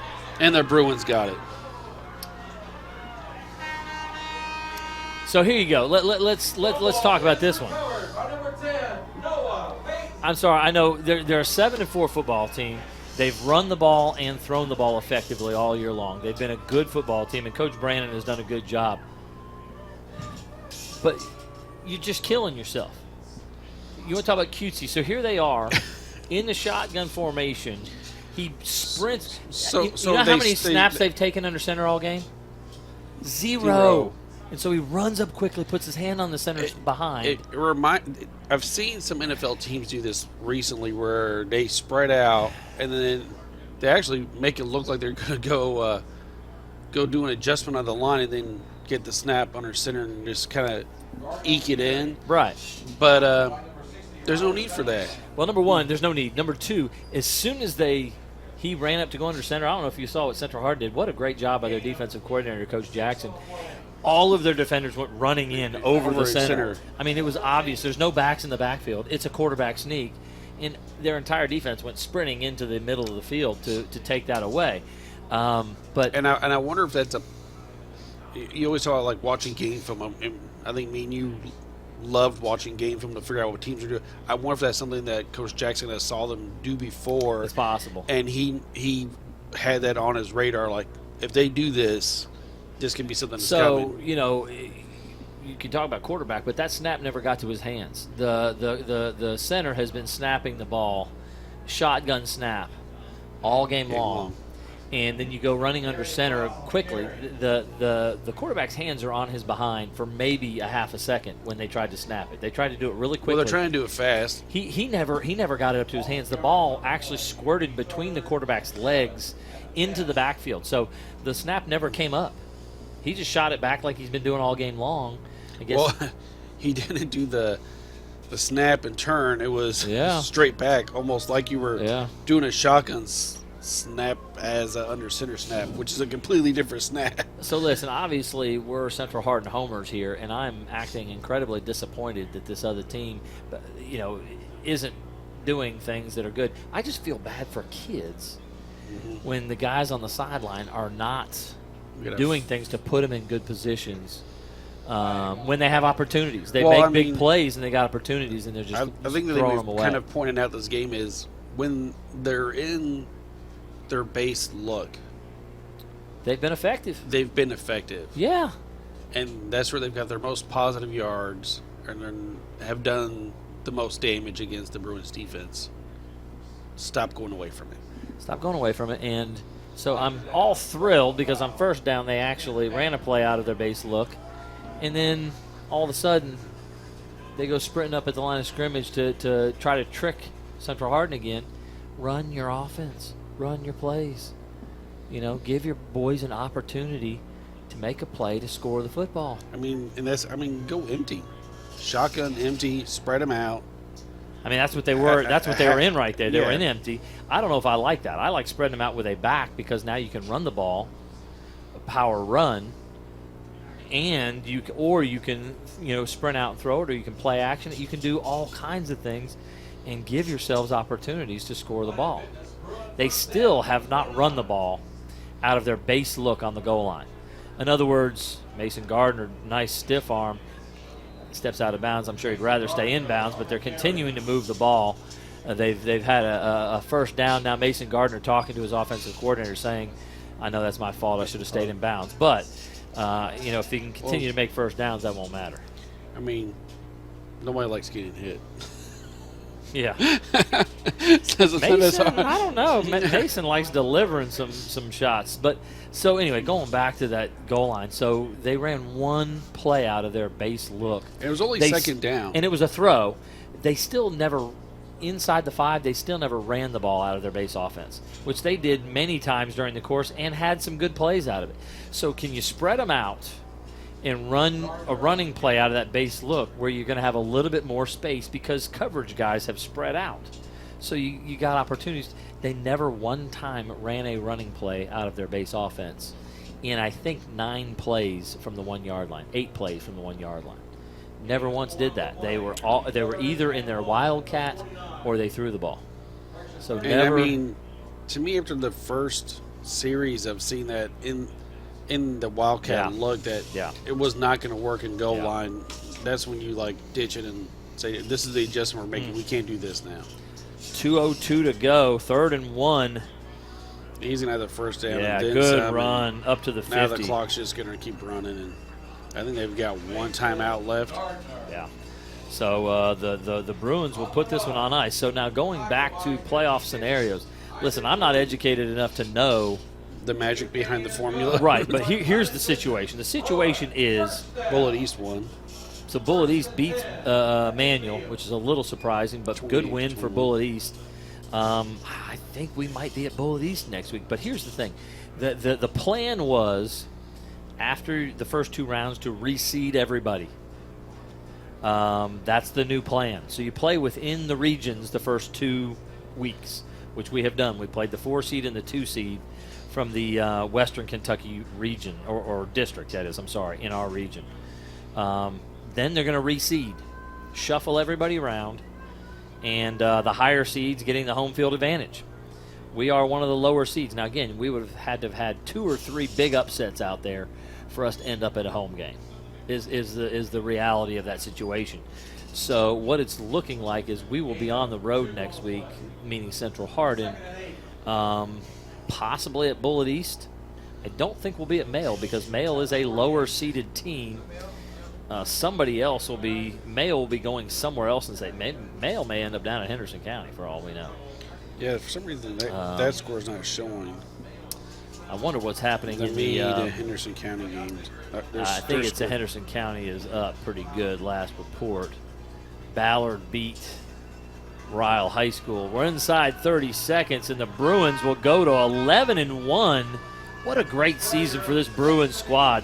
Going to the 3rd round of the playoffs, 11-1. Winning district.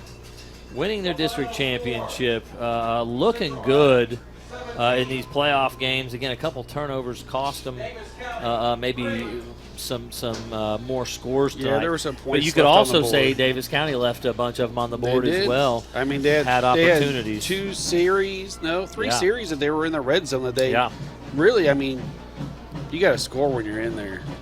So want to just give a last thanks to our sponsors.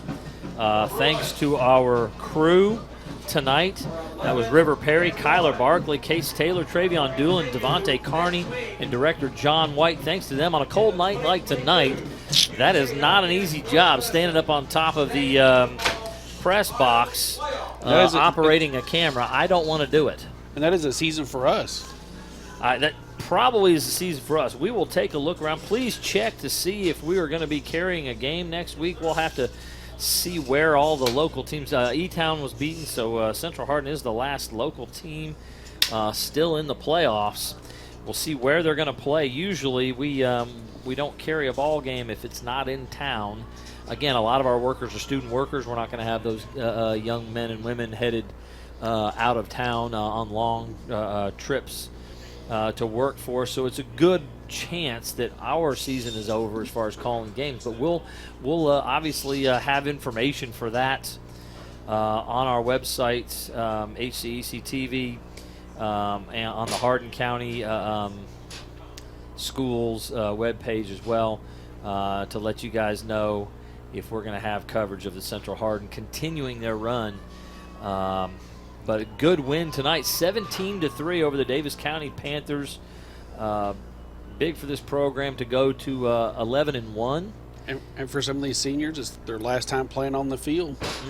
It's looking that way. It is looking that way. So for Tony Menendez, this is Paul Gray. Good night, everybody.